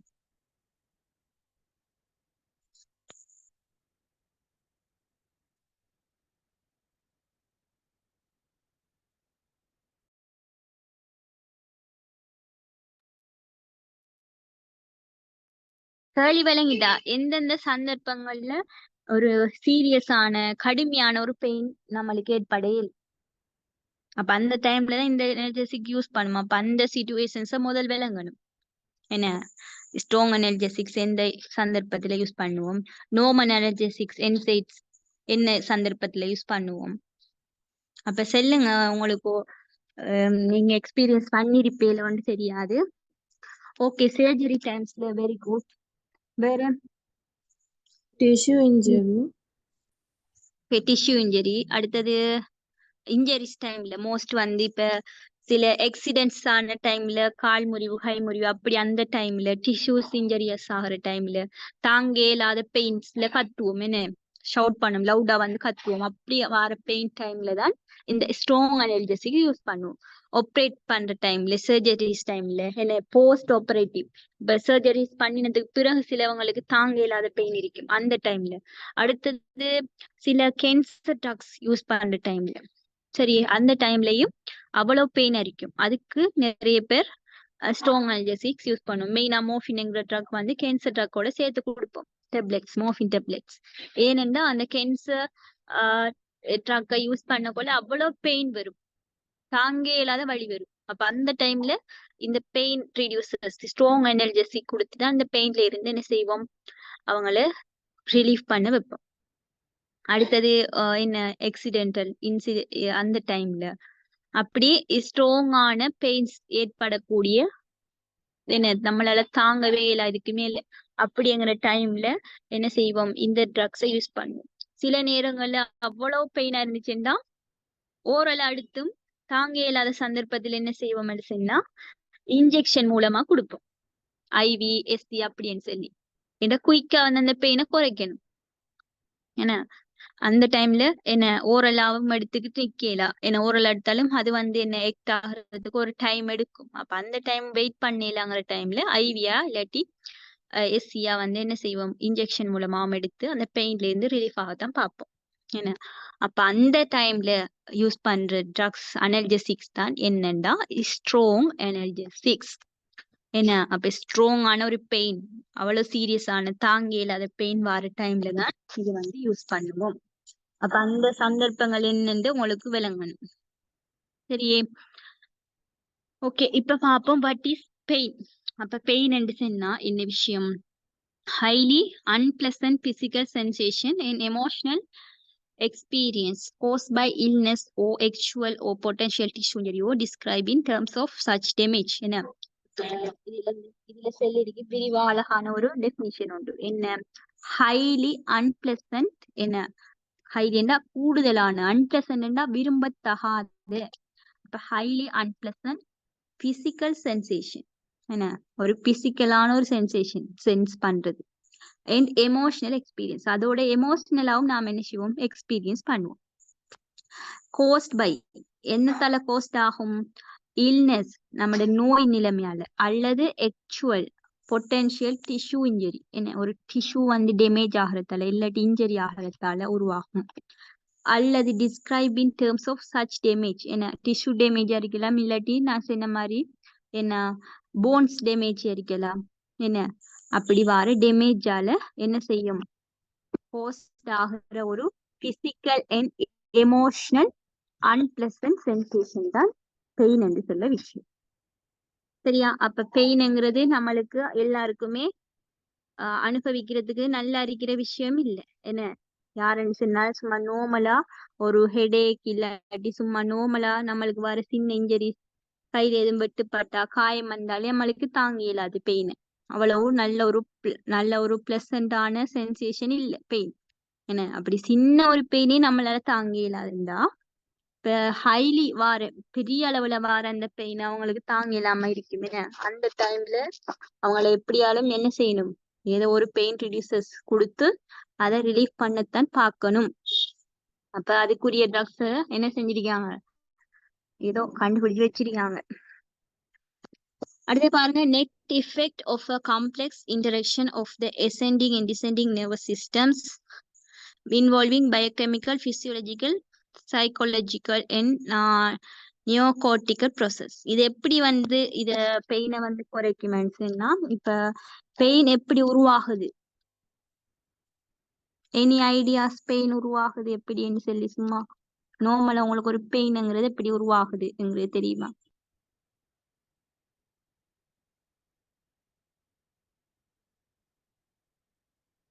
இவங்கள்ட்ட என்னத்தை கேட்டாலுமே சைலன்ஸ் தான் ஆன்சர் வருது. சும்மா உங்களோட நார்மல் எக்ஸ்பீரியன்ஸ கூட நீங்க ஷேர் பண்றீங்க இல்ல. சரி, நாம போவோம். பெயின்ங்கிறது வந்து சும்மா நார்மலா நம்மளுக்கு ஒரு சின்ன ஒரு இன்செக்ட் வந்து பைட் பண்ணினா கூட பெயின் சென்சேஷனை நாம வந்து ஃபீல் பண்ணும். ஏனென்றா அது வந்து ஒரு நர்வ், என்ன நம்மட நரம்பு கணத்தாக்கம் மூலமா போய் நம்மட பிரெயின்ல வந்து ஒரு ஸ்டிமுலேட் பண்ணும். அந்த பிரெயின் என்ன செய்யுமெண்டா அதுக்குரிய ஒரு ரெஃப்ளெக்ஷனா ஓகே ஏதோ நடந்திருக்கு என்று சொல்லி அந்த ஒரு ரெஃப்ளெக்ஷனை பெயின்ங்கிற ஒரு சென்சேஷன் மூலமா நம்மளுக்கு உணர வைக்கும். அதான் பெயின் உருவாகிற ஒரு சும்மா ஒரு நோமலா பெயின் உருவாகிற ஒரு ப்ராசஸ். சரியா? அப்ப மெயினா இந்த பெயின் உருவாகிறதுக்கு போற ஸ்டிமுலேஷன் இருக்கட்டும், அத வந்து பிரெயின் சென்ஸ் பண்ணி அதுல இருந்து வர அந்த ஸ்டிமுலேஷன் இருக்கட்டும், இந்த கணத்தாக்க பாதையை வந்து நாம என்ன செய்யணும், தடுத்தாத்தான் பெயின் வந்து என்ன செய்யாது, நம்மளுக்கு சென்ஸ் ஆகாது. சரியா? இப்ப நம்மளுக்கு எக்ஸாம்பிளுக்கு நான் சொல்லன்னு கேளுங்க, நம்மட கையில ஒரு காயம் வருது, வெட்டு காயம். அப்ப அவடத்த பெயின் நம்மளுக்கு இருக்கு. அவடத்த ஏன் பெயின் இருக்குண்டா அந்த காயத்தால ஃபர்ஸ்டுக்கு நரம்பு கணத்தாக்கம் அந்த செல்ஸ்ல இருந்து அவடத்த இருந்து மூளைக்கு போகுது, பிரெயினுக்கு. அந்த பிரெயின்ல இருக்கிற pain sensation, sensory sentry pain sensory centre, அந்த சென்டர் என்ன செய்யுது, அந்த பெயின்ங்கிற ஒரு இத வந்து உருவாக்கி நம்மளுக்கு நம்மட கைக்கு கிட்ட இருக்கிற அந்த இதுக்கு திருப்பி அனுப்பு. அப்ப இந்த பாதையில நடக்கிற இந்த நர்வ், இந்த பாதையில நடக்கிற இந்த கணத்தாக்கம், இம்பல்சஸ், இத வந்து நாம எவ்வளத்தியாலும் பிளாக் பண்ணினா இந்த பெயின் நமக்கு உணரப்படாது. சரியா? அப்ப என்ன மெயினா, இப்ப காயில காயம் வந்துட்டுண்டா, இப்ப ஒரு பெயின் ரிடியூசரை கொடுத்தோம்டா, அந்த அந்த பெயின் ரிடியூசர் என்ன செய்யும் சொன்னா என்ன, இப்ப மூளைக்கு அனுப்புற அந்த ஸ்டிமுலேஷனை தடுக்க பாக்கும். அப்ப மூளை வந்து என்ன செய்யாது, ரெகக்னைஸ் பண்ணாது, ஒரு ஸ்டிமுலேஷனை உணராது. காயம் வந்திருக்கி எங்கிற அந்த ஸ்டிமுலேஷனை மூளை உணராது. அப்ப மூளை உணராட்டி மூளை என்ன செய்யாது, பெயினை ப்ரொடியூஸ் பண்ணி திருப்பி அத வந்து என்ன செய்யாது, திருப்பி அனுப்பாது அந்த பெயின் சென்சேஷன். சரியா? அதான் இங்க நடக்கிற ஒரு நோமலா செல்ல போன ஒரு மெக்கானிசம் ஆஃப் ஆக்ஷன்.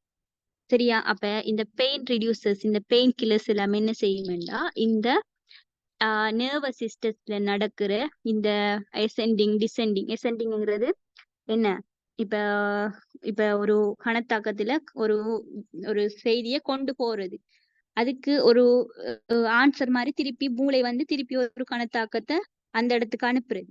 அப்ப அந்த பாதைகள் என்ன செய்யுது, இது இன்ட்ரெக்ட் பண்ணுது, தடுக்குது. சரியா? பிளாக் பண்ணுது. அதாலதான் பெயின் வந்து நம்மளுக்கு உணரப்படாம இருக்கு. ஆனா பெயின் வந்து ப்ரொடியூஸ் ஆகிதான், இப்ப காயம் வந்தா பெயின் வரும்.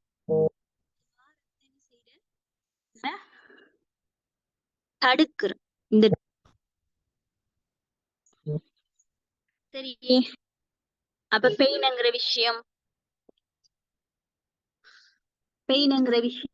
அடுத்தது அது எப்படி உருவாகுதுங்கிற விஷயம் எல்லாம் இப்ப உங்களுக்கு விளங்கிருக்கும். என்ன இப்ப நாம பார்க்க போறது வந்து, இப்ப இந்த பெயினை எப்படி கிளாசிபிகேஷன் பண்றோம்.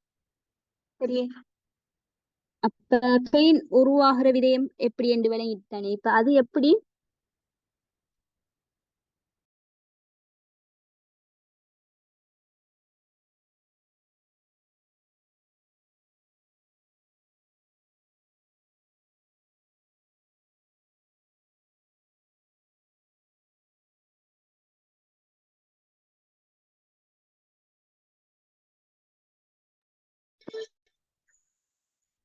Sorry for the interruption. அப்ப இந்த பெயின் வந்து ரெண்டா நாம வந்து கிளாசிபிகேஷன் பண்ணிடு. ஒன்று எக்யூட் பெயின், அடுத்தது குரோனிக் பெயின். எக்யூட் பெயின்ங்கிறது சடனா வாரது.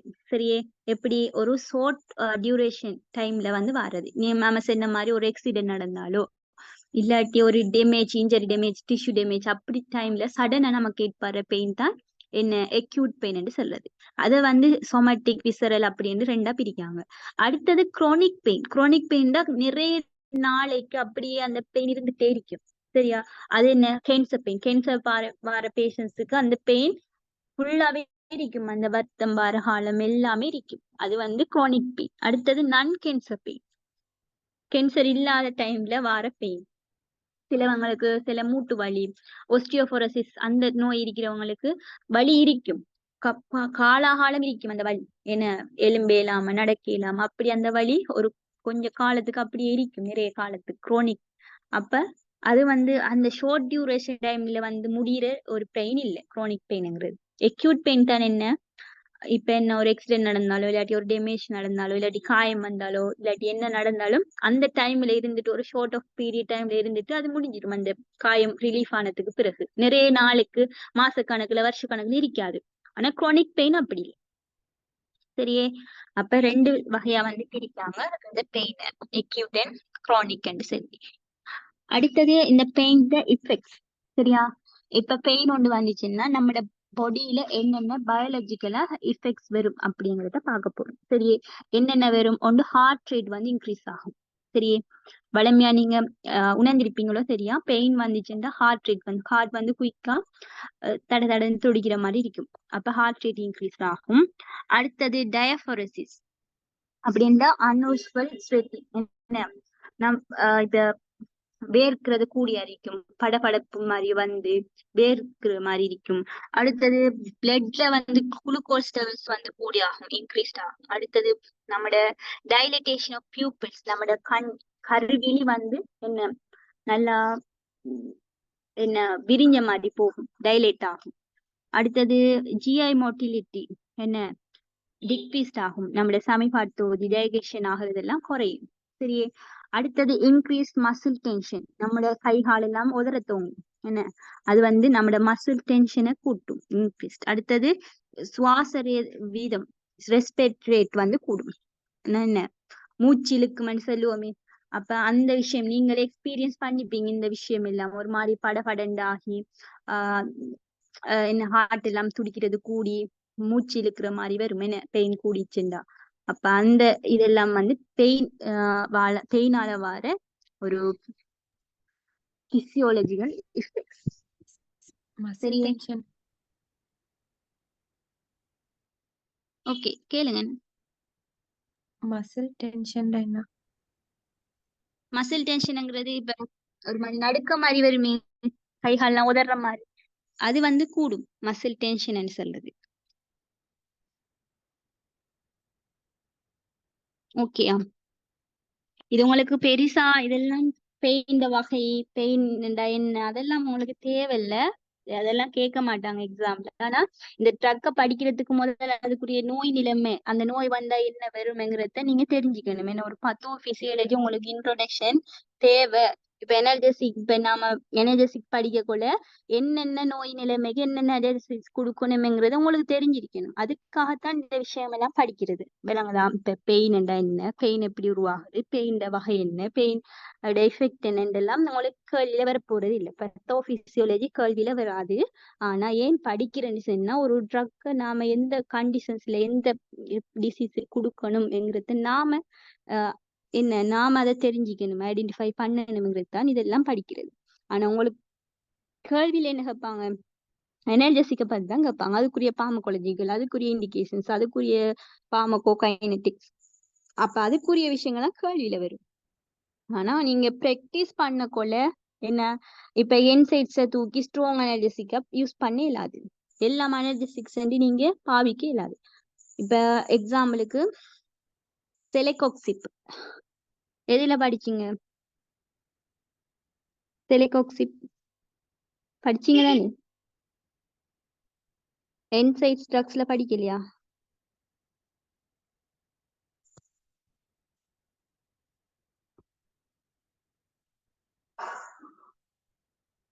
படிச்சத கேட்டாலும் ஆன்சர் இல்ல, படிக்க கொலை கேட்டாலும் ஆன்சர் இல்ல. உண்மைக்கும் தெரியல நீங்க எந்த மாதிரி பார்மகாலஜி எந்த கண்டிஷன்ஸ்ல இருக்கீங்க, கேள்வி செய்றீங்களா, இல்லாட்டி விளங்குதா படிக்கிற விஷயம், பார்மகாலஜி ஸ்லைட்ஸ் நோட்ஸ் எல்லாம் விளங்குதா, இல்லாட்டி அப்படியே தூக்கி வைக்கலா கிளாஸுக்கு மட்டும் வந்துட்டு என்ன செஞ்சிட்டீங்கன்னு தெரியாது. ஆனா முடிய போகுது, அதான் திருப்பி திருப்பி சொல்லிட்டு இருக்கேன். கஷ்டமாத்தான் இருக்கும். பார்மகாலஜிங்கிற சாப்டர் கொஞ்சம் விளங்குறதுல இருந்து கொஞ்சம் மெமரைஸ் பண்றதுல இருந்து கொஞ்சம் ஹார்டான பார்ட் தான், இல்லைன்னு சொல்லல. இப்ப பார்மசியூட்டிக்ஸ் எல்லாம் பார்க்க செல்ல பார்மகாலஜி கொஞ்சம் கஷ்டம் உண்மையை சொல்ல போன. ஆனா என்னன்னா அதை கஷ்டம் என்று யோசிச்சு அப்படியே ஃபுல்லா விட்டுறாங்க.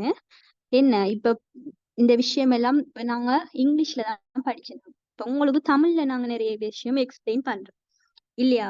அப்ப தமிழ்ல படிக்கக்குள்ள இன்னும் ஈஸியா இருக்கும் உங்களுக்கு. இன்னும் அப்ப சில டேர்ம்ஸ் மட்டும்தான் உங்களுக்கு கஷ்டமா இருக்கும். அந்த டேர்ம்ஸையும் நீங்க இப்போதைக்கு பிடிச்சிருப்பீங்க. அப்ப அந்த ஒரு கஷ்டம், அந்த ஒரு ஹார்ட்னஸ் போக போக என்ன செய்யும், குறைஞ்சிட்டு போகும். அடுத்தது அந்தந்த கிளாஸ்ல படிக்கிற விஷயத்த அந்தந்த கிளாஸ்ல படிச்சுட்டு இல்லைன்னா இன்னும் ஈஸியா இருக்கும். சரியே. அப்ப செலெகாக்சிப்ங்கிறது வந்து என்சைட்ஸுக்குரிய ஒரு ட்ரக். சரியா? நான் ஸ்டெராய்டு ஆன்டி இன்ஃப்ளமேட்டரி ட்ரக். அது வந்து என்ன, ஒரு பெயின் கில்லரா யூஸ் பண்றது, பெயின் ரெடியூசரா யூஸ் பண்றது செலெகாக்சிப். அப்ப அந்த ட்ரக்கும் என்ன ஒரு அனல்ஜெசிக் தான்.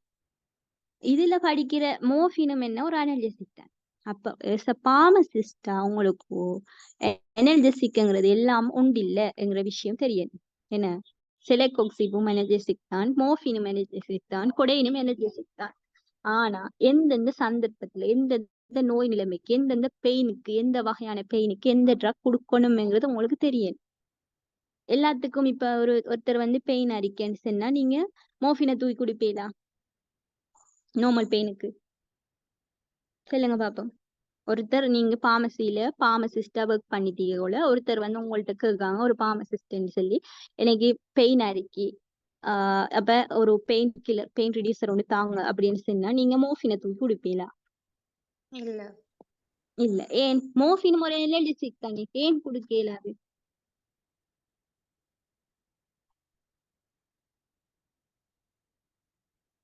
அப்ப அதுவும் என்ன, ஒரு பெயின் ரிடியூசர், ஒரு எனர்ஜெசிக் என்றாலுமே அது என்ன பெயின் டைப்ல கொடுக்கணும்ங்கிறது உங்களுக்கு தெரிஞ்சிருக்கணும்.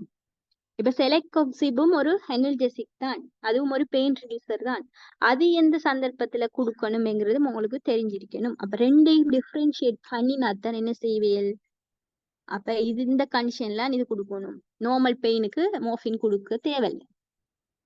நார்மல் பெயின்ல செலக்டோக்சிபோ இல்லாட்டி என்ன டைக்ளோஃபினேக் சோடியமோ கொடுத்துட்டு வேலையை பார்க்க இல்லையா? அப்ப ஒவ்வொரு வகையான ட்ரக்கையும் படிக்கக்குள்ள அது எந்த கண்டிஷன்ஸ் கொடுக்குறங்கிற விஷயமும் உங்களுக்கு கிளியர் கட்டா தெரிஞ்சிருக்கணும். சரியே? அப்ப எனர்ஜெசிக்ங்கிற விஷயம் வந்து இதே எனர்ஜெசியாங்கிற வேர்ட் வந்து எங்க இருந்து வந்திருக்கேன்டா, ஒரு கிரீக் வேர்ட். சரியே? அனல்கெட்டோஸ் அப்படின்னா வித்தவுட், எல்ஜெசியாண்டா பெயின். அப்ப பெயின்ல இருந்து வித்தவுட் ஆகிறது, அந்த ஒரு டேர்ம்ல இருந்து தான் இந்த எனர்ஜெசிக்ங்கிற ஒரு வேர்ட் வந்து என்ன டிரைவ்ட் ஆகிருக்கு. அது it's a drug that selectively relieves pain by acting in CNS or non-peripheral pain mechanism without significantly altering consciousness. அப்ப இது என்ன, எனர்ஜெசிக்ங்கிறது ஒரு ட்ரக். சரியா? அப்ப பாருங்க, இதுல எனர்ஜெசிக் is a drug that selectively relieves pain. அது வந்து செலக்டிவா வந்து பெயின் என்ன செய்யும், ரிலீவ் பண்ணும். By acting in CNS, central nervous சிஸ்டத்தில் ஆக்ட் ஆகிறதன் மூலமாக, அல்லது ஒன் பெரிஃபெரல் பெயின் மெக்கானிசம், சிஎன்எஸ்ல அல்லது பெரிஃபெரல்ல. இப்ப சென்ட்ரல் நர்வஸ் சிஸ்டத்துல எல்லா ட்ரக்கும் போய் ஆக்ட் ஆகமெண்டா இல்ல. நம்மளோட பெரிஃபெரல் சிஸ்டம் என்ன, லெக்ஸ், ஹேண்ட்ஸ், அப்படி அந்த பெரிஃபெரல்லையும் போய் என்ன செய்யும், பெயினை வந்து ஆக்ட் ஆகி குறைக்கும். எப்படி? Pain mechanism without significantly altering consciousness. குறிப்பிட்ட அளவு அந்த கான்சியஸ் என்ன செய்யும், மாத்தாம என்ன செய்யும், இது வந்து அந்த பெயினை குறைக்கிறதுக்குரிய மெக்கானிசம்ஸ் செய்யும். இதான் என்ன இந்த எனர்ஜெசிக்குரிய ஒரு definition. Analgesic relieve pain as a symptom without affecting its cause. இது இந்த பெயினை எது கோஸ் பண்ணிச்சோ அதை வந்து என்ன செய்யாது, எஃபெக்ட் பண்ணாம இந்த பெயினை என்ன செய்யும், ரிலீவ் பண்ணும். இப்ப இது என்ன சொல்லாங்கண்டா, இந்த பெயின் எப்படி வருது, ஏதோ ஒரு நோயால வருது, அந்த நோய் நிலைமையை போய் இது வந்து மாத்தாது. சரியா? இப்ப ஒரு ஒஸ்டியோபோரோசிஸ் அந்த கண்டிஷன்ஸ்ல ஒரு பெயின் வருதுன்னு வச்சா, அந்த ஒஸ்டியோபோரோசிஸ்ங்கிற அந்த கண்டிஷனை போய் இந்த பெயின் கில்லர் என்ன செய்யாது, மாத்தாது. எது அது அந்த பெயினை எது கோஸ் பண்ணிச்சோ அதை வந்து இஃபெக்ட் பண்ணாது. அதான் வித்தவுட் இஃபெக்டிங் இட் கோஸ். அந்த பெயினை உருவாக்கின அந்த நோய் நிலைமையை, அந்த காரணியை இது வந்து எஃபெக்ட் பண்ணாது. ஆனா அந்த பெயினை வந்து என்ன செய்யும், குறைக்கும், ரிலீவ் பண்ணும். அதான் இந்த எனர்ஜெசிக் வேலை. அப்ப எனர்ஜெசிக் கொண்ட யூஸ் பண்றதால பெயினை மட்டும்தான் என்ன செய்யலும், ரிலீவ் பண்ணிலும், கியூர் பண்ணிலும். ஆனா அந்த பெயினை கோஸ் பண்ற வேற டிசீஸையோ அல்லது வேற கண்டிஷனையோ நம்மளால எஃபெக்ட் பண்ணவோ மாற்றவோ இயலாது. சரி, இது கிளியர் தானே இந்த விஷயம்? சரி, இப்ப நம்ம பெயினை பத்தி பார்த்துட்டோம். அடுத்தது எனர்ஜெசிக்குரிய டெஃபினிஷன் பார்த்திருக்கோம். அடுத்தது இந்த எனர்ஜெசிக் எப்படி கிளாசிபிகேஷன் பண்றாங்க. சரியே? பாருங்க, இதுல கிளியரா போட்டிருக்கேன். ஓபியட் அனல்ஜெசிக்ஸ், அதான் நாம இன்னைக்கு படிக்க போறது. நார்கோட்டிக், மோர்பின் லைக் அனல்ஜெசிக்ஸ் சொல்லுவோம். அடுத்தது நன் ஓபியட் அனல்ஜெசிக்ஸ். சரியா? அந்த நன் ஓபியட் அனல்ஜெசிக்ஸ்ல தான் என்டிபைரட்டிக், அடுத்தது நன் நார்கோட்டிக், அடுத்தது அஸ்பிரின் லைக் என்சைட்ஸ். நீங்க படிச்ச என்டிபைரட்டிக்ல பாராசிட்டமோல். சரியா? அடுத்தது எஸ்பிரின் லைக் என்சைட்ஸ், எஸ்பிரின் மாதிரி என்சைட்ஸ்ல வார இந்த செலக்டோக்சிட், கோக்சிட்ல வாரது, டைக்ளோஃபினேக் சோடியம், இதெல்லாம் வந்து என்சைட்ஸ்ல வார எனர்ஜெசிக்ஸ். சரியா? அப்ப ரெண்டா பிரிக்கும். ஒன்று ஓபியட் அனல்ஜெசிக்ஸ் என்றும், அடுத்தது நன் ஓபியட் அனல்ஜெசிக்ஸ். அப்ப நீங்க நன் ஓபியட் அனல்ஜெசிக்ஸ் படிச்சு முடிச்சிட்டீங்க. சரியா? இப்ப இந்த சாப்டர் முடிஞ்சு, இன்றைக்கு படிக்க போற இந்த சாப்டர். அப்ப அனல்ஜெசிக்ஸ் கிளாசிபிகேஷன் இது. அப்ப அனர்ஜெசிக்ஸ் எப்படி ரெண்டா பிரிக்கலும், ஒன்று மோர்ஃபின் அனர்ஜெசிக்ஸ், அடுத்தது நான் ஓபியேட் அனர்ஜெசிக்ஸ். ஓபியேட் அனர்ஜெசிக்ஸ் சரி. அப்ப நீங்க இவ்வளவு காலம் படிச்சது நன் ஓபியேட் அனர்ஜெசிக்ஸ். என்ன ஒரு ஸ்ட்ராங் இல்லாத ஒரு மைல்ட் டு மொடரேட்டான பெயினுக்கு யூஸ் பண்ற அனர்ஜெசிக்ஸ். இவ்வளவு காலம் நீங்க படிச்ச என்சைட்ஸ், பாராசிட்டமால், என்சைட்ஸ்ல வர ட்ரக்ஸ் எல்லாமே நன் ஓபியேட் அனர்ஜெசிக்ஸ். இப்ப இந்திய கிளாஸ்ல படிக்க போறதுதான் ஓபியேட் அனர்ஜெசிக்ஸ். சரி. அப்ப உங்களுக்கு இப்ப விளங்கிருக்கும் இவ்வளவு காலம் படிச்ச அனர்ஜெசிக்ஸ் அது வந்து நான் ஓபியேட்ல வருது. இப்ப படிக்க போறது ஓபியேட் அனர்ஜெசிக், ஸ்ட்ராங் அனர்ஜெசிக். கிளியரா? இது படிச்ச விஷயம், படிக்க போற விஷயம் எதுல வருதுன்னு இப்ப உங்களுக்கு ஒரு கிளியரான ஐடியா வந்திருக்கும். சரியே. அப்ப இப்ப நாம படிக்க போறது ஓபியேட் அனர்ஜெசிக்ஸ். ஏன் அதுக்கு ஓபியேட் அனர்ஜெசிக்ஸ் என்று ஒரு நேம் வந்துச்சுன்னு சொன்னா, அது வந்து ஓபியம் என்கிற ஒரு தாவரம், இந்த போட்டி பக்கத்துல இந்த தாவரத்துல இருக்கிற இந்த ஒரு என்ன அந்த தாவரத்திட வித்து விதைன்னு சொல்றாங்க, அடுத்து கெப்சியூல்னு சொல்றாது. சரியா? அந்த கெப்சியூல வந்து பிரிச்செடுத்து அதுல இருக்கிற ஒரு ஓபியம் என்கிற ஒரு ட்ரக்க வந்து என்ன செய்யறாங்க, அதுல இருந்து பிரிச்செடுக்காங்க. சரியா? அந்த தாவரத்துக்கு பேர், அந்த பிளான்ட்டுக்கு பேர் வந்து சயின்டிபிக் நேம் வந்து பெப்பாவ சொம்னிஃபெரம். அப்ப அந்த பெப்பாவ சொம்னிஃபெரம் கெப்சியூல், சரியே, அதுல இருந்து எடுக்கிற அந்த ட்ரக் தான் ஓபியம் என்று சொல்லுது. அந்த ஓபியம்ல இருக்கிற அந்த மெட்டீரியல் அது வந்து டார்க் ப்ரௌனா இருக்கும். இதுல போட்டிருப்பாங்க dark brown ரெசினியஸ் material ஒப்டெயின்ட் from poppy. சரி, அது வந்து பொப்பி பிளான்ட்னு சொல்றேன். ஆனா அதுல சயின்டிபிக் நேம் தான் பெப்பாவ சொம்னிஃபெரம். அப்ப இந்த ட்ரக்கோட பிளான்டோட பேர் வந்து பொப்பி. அப்ப இந்த பொப்பி பிளான்ட்ல இருந்து எடுக்கிற அந்த கெப்சியூல் அதுல இருந்து டிரைவ் பண்ணி எடுக்கிற ட்ரக் தான் ஓபியம் என்று சொல்றது. அப்ப இந்த ஓபியம் என்கிற இந்த ட்ரக் தான் என்ன, இதுல இருந்து தான் ஓபியேட் அனர்ஜெசிக்ஸ் என்கிற நேம் வந்து வந்திருக்கு. சரியா? அப்ப மெயினா ஓபியம் அனர்ஜெசிக்ஸ் வந்து எங்க இருந்து வந்திருக்கேன்னா, இந்த பொப்பி பிளான்ட்ல இருந்து இந்த ஓபியம் மூலமா தான் என்ன இந்த ஸ்ட்ராங் அனர்ஜெசிக்ஸ்ல யூஸ் பண்ற இந்த ஓபியேட் அனர்ஜெசிக்ஸ் வந்திருக்கு. இத வச்சுதான் அந்த மருந்தெல்லாம் என்ன செஞ்சிருக்காங்க, தயாரிச்சிருக்காங்க. சரி. அப்ப இந்த பிளான்ட் அதுல இருந்து உருவாகிற இந்த ஓபியம், அடுத்த ஓபியேட் அனர்ஜெசிக்ஸ், அதான் என்ன ஸ்ட்ராங் அனர்ஜெசிக்ஸ்ல யூஸ் பண்ற மெயின் ட்ரக். சரி. அப்ப அந்த ஓபியேட் அனர்ஜெசிக்ஸ் எப்படி கிளாசிபிகேஷன் பண்றாங்கன்னு சொன்னா, ஒன்று வந்து நெச்சுரல் ஓபியம் அல்கலைட்ஸ். நெச்சுரலா அந்த ஓபியத்துல இருந்து எடுக்கிற அந்த ட்ரக்க வந்து என்ன நெச்சுரல் ஓபியம்ல அல்கலைடுன்னு சொல்றேன். அதுக்கு எக்ஸாம்பிள் தான் மோர்ஃபின், கொடெயின். நெச்சுரலாவே அந்த என்ன பொப்பி பிளான்ட்ல இருந்து இந்த ஓபியத்தை எடுத்து அதுல இருந்து மருந்து தயாரிச்சு கொள்றது, அது நெச்சுரல் ஓபியம் அல்கலைட்.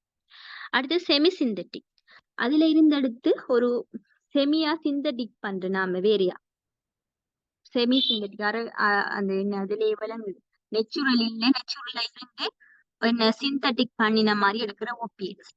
சரியா? அப்படி ஒரு வகைக்குள்ள எடுக்கிறது தான் டைஅசெடைல் மோர்பின், ஹெரோயின் சொல்றேன். நீங்க கேள்விப்பட்டிருப்பீங்க, ஹெரோயின் யூஸ் பண்ற ஒரு நார்கோட்டிக் ட்ரக்ஸ். இதெல்லாம் ஒரு டிபெண்டன்ஸ். இப்ப ஹெரோயின்ங்கிறது நீங்க வந்து ஒரு என்ன போதைப் பொருள் அப்படின்னா கேள்விப்பட்டிருப்பீங்க, அது ஒரு ட்ரக். அது நம்மட பெயினுக்கு யூஸ் பண்ற ஒரு ட்ரக்.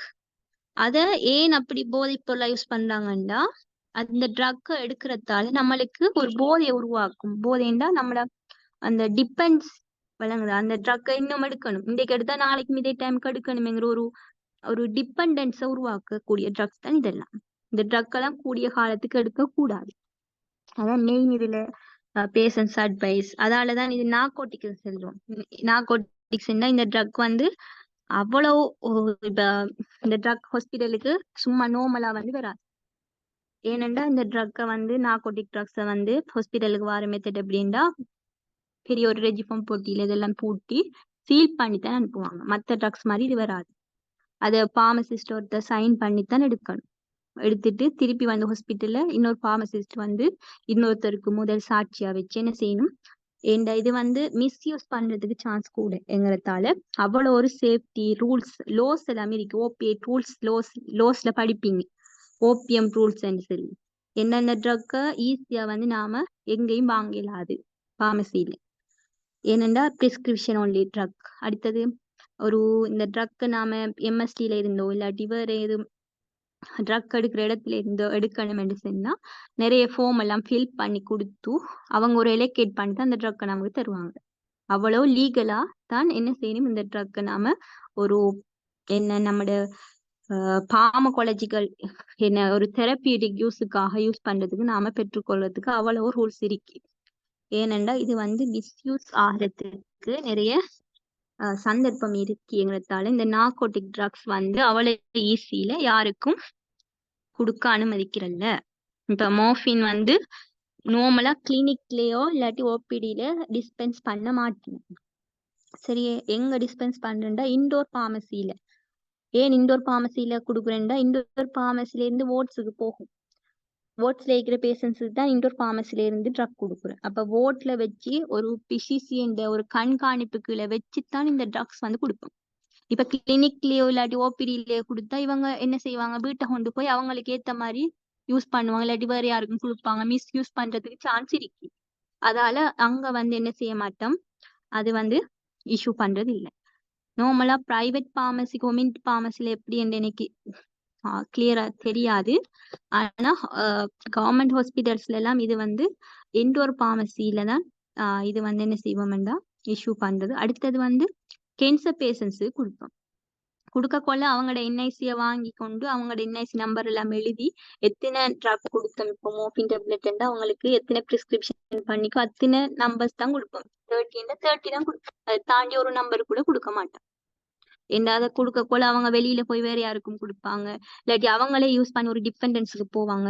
என்ன அப்ப அந்த சந்தர்ப்பங்கள் எல்லாம் மிஸ்யூஸ் ஆகிறதுக்கு நிறைய சந்தர்ப்பம் இருக்குங்கிறதால இந்த ட்ரக் எல்லாம் அவ்வளவோ கவனமா கேர்ஃபுல்லா என்ன செய்யணும், ஹேண்டில் பண்ணணும்.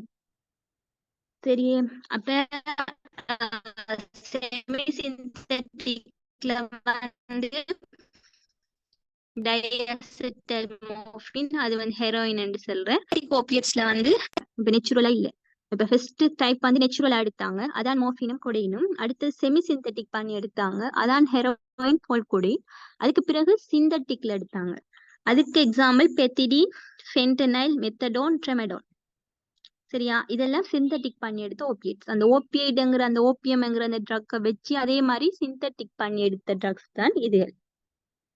சரியா, அப்ப உங்களுக்கு கிளாசிபிகேஷன் இப்போ ஓபியட் அனல்ஜெசிக்ஸ்ல கிளாசிபிகேஷன் வந்து உங்களுக்கு விளங்கியிருக்கும். இந்த இவ்வளவு ட்ரக்கையும் பத்தி நாம படிக்கணும். இந்த ட்ரக் இவ்வளவும் இப்ப உங்களுக்கு இந்த கிளாசிபிகேஷன் போதும். நாளைய கிளாஸ்ல வந்து இதுல மெக்கானிசம் ஆஃப் ஆக்ஷனை பார்த்துட்டு ஒவ்வொரு ட்ரக்கை வந்து பார்ப்போம். சரியே, அப்ப உங்களுக்கு இப்ப இந்த கிளாஸ்ல ஒரு இன்ட்ரடக்ஷன் மாதிரி பெயின், அதுக்குரிய எப்படி அந்த பெயின் உருவாகுது, அதுல எஃபெக்ட்ஸ் என்ன, அதுக்கு யூஸ் பண்ற ஸ்ட்ராங் எனர்ஜெசிக்ஸ் அது எங்க இருந்து வருது, அதை எப்படி கிளாசிபிகேஷன் பண்றங்கிற விஷயம் எல்லாம் இப்போதைக்கு உங்களுக்கு ஒரு இன்ட்ரடக்ஷன் பார்ட்ல செல்லணும் என்று நினைச்சு நான் அதுல கிளியர் ஆயிருக்கும் நினைக்கேன். நாளைய கிளாஸ்ல இந்த 3 வகையை நாம பிரீஃபா படிச்சு முடிப்போம். ஓகேயா, இது வரைக்கும் இந்த கிளாஸ்ல காஃப் சப்ரசன்ஸ் ரெமெடிஸ் என்ன, அடுத்தது இந்த ஸ்ட்ராங் அனலிசிஸ்க்குரிய ஒரு இன்ட்ரடக்ஷன் பார்ட் இவ்வளவு வந்து இந்த கிளாஸ்ல வந்து முடிச்சிருக்கேன். கிளியர் ஆயிருக்கும் நினைக்கேன். கிளியர் இல்லாட்டி கேளுங்க பிரைவேட்ல. சரி, கிளியர் பண்ணிக்கோங்க அடுத்து அந்தந்த notes. Okay, thank you for your participation. நாளைக்கு இதை வந்து கண்டினியூ பண்ணுங்க. Thank you, Miss. Okay.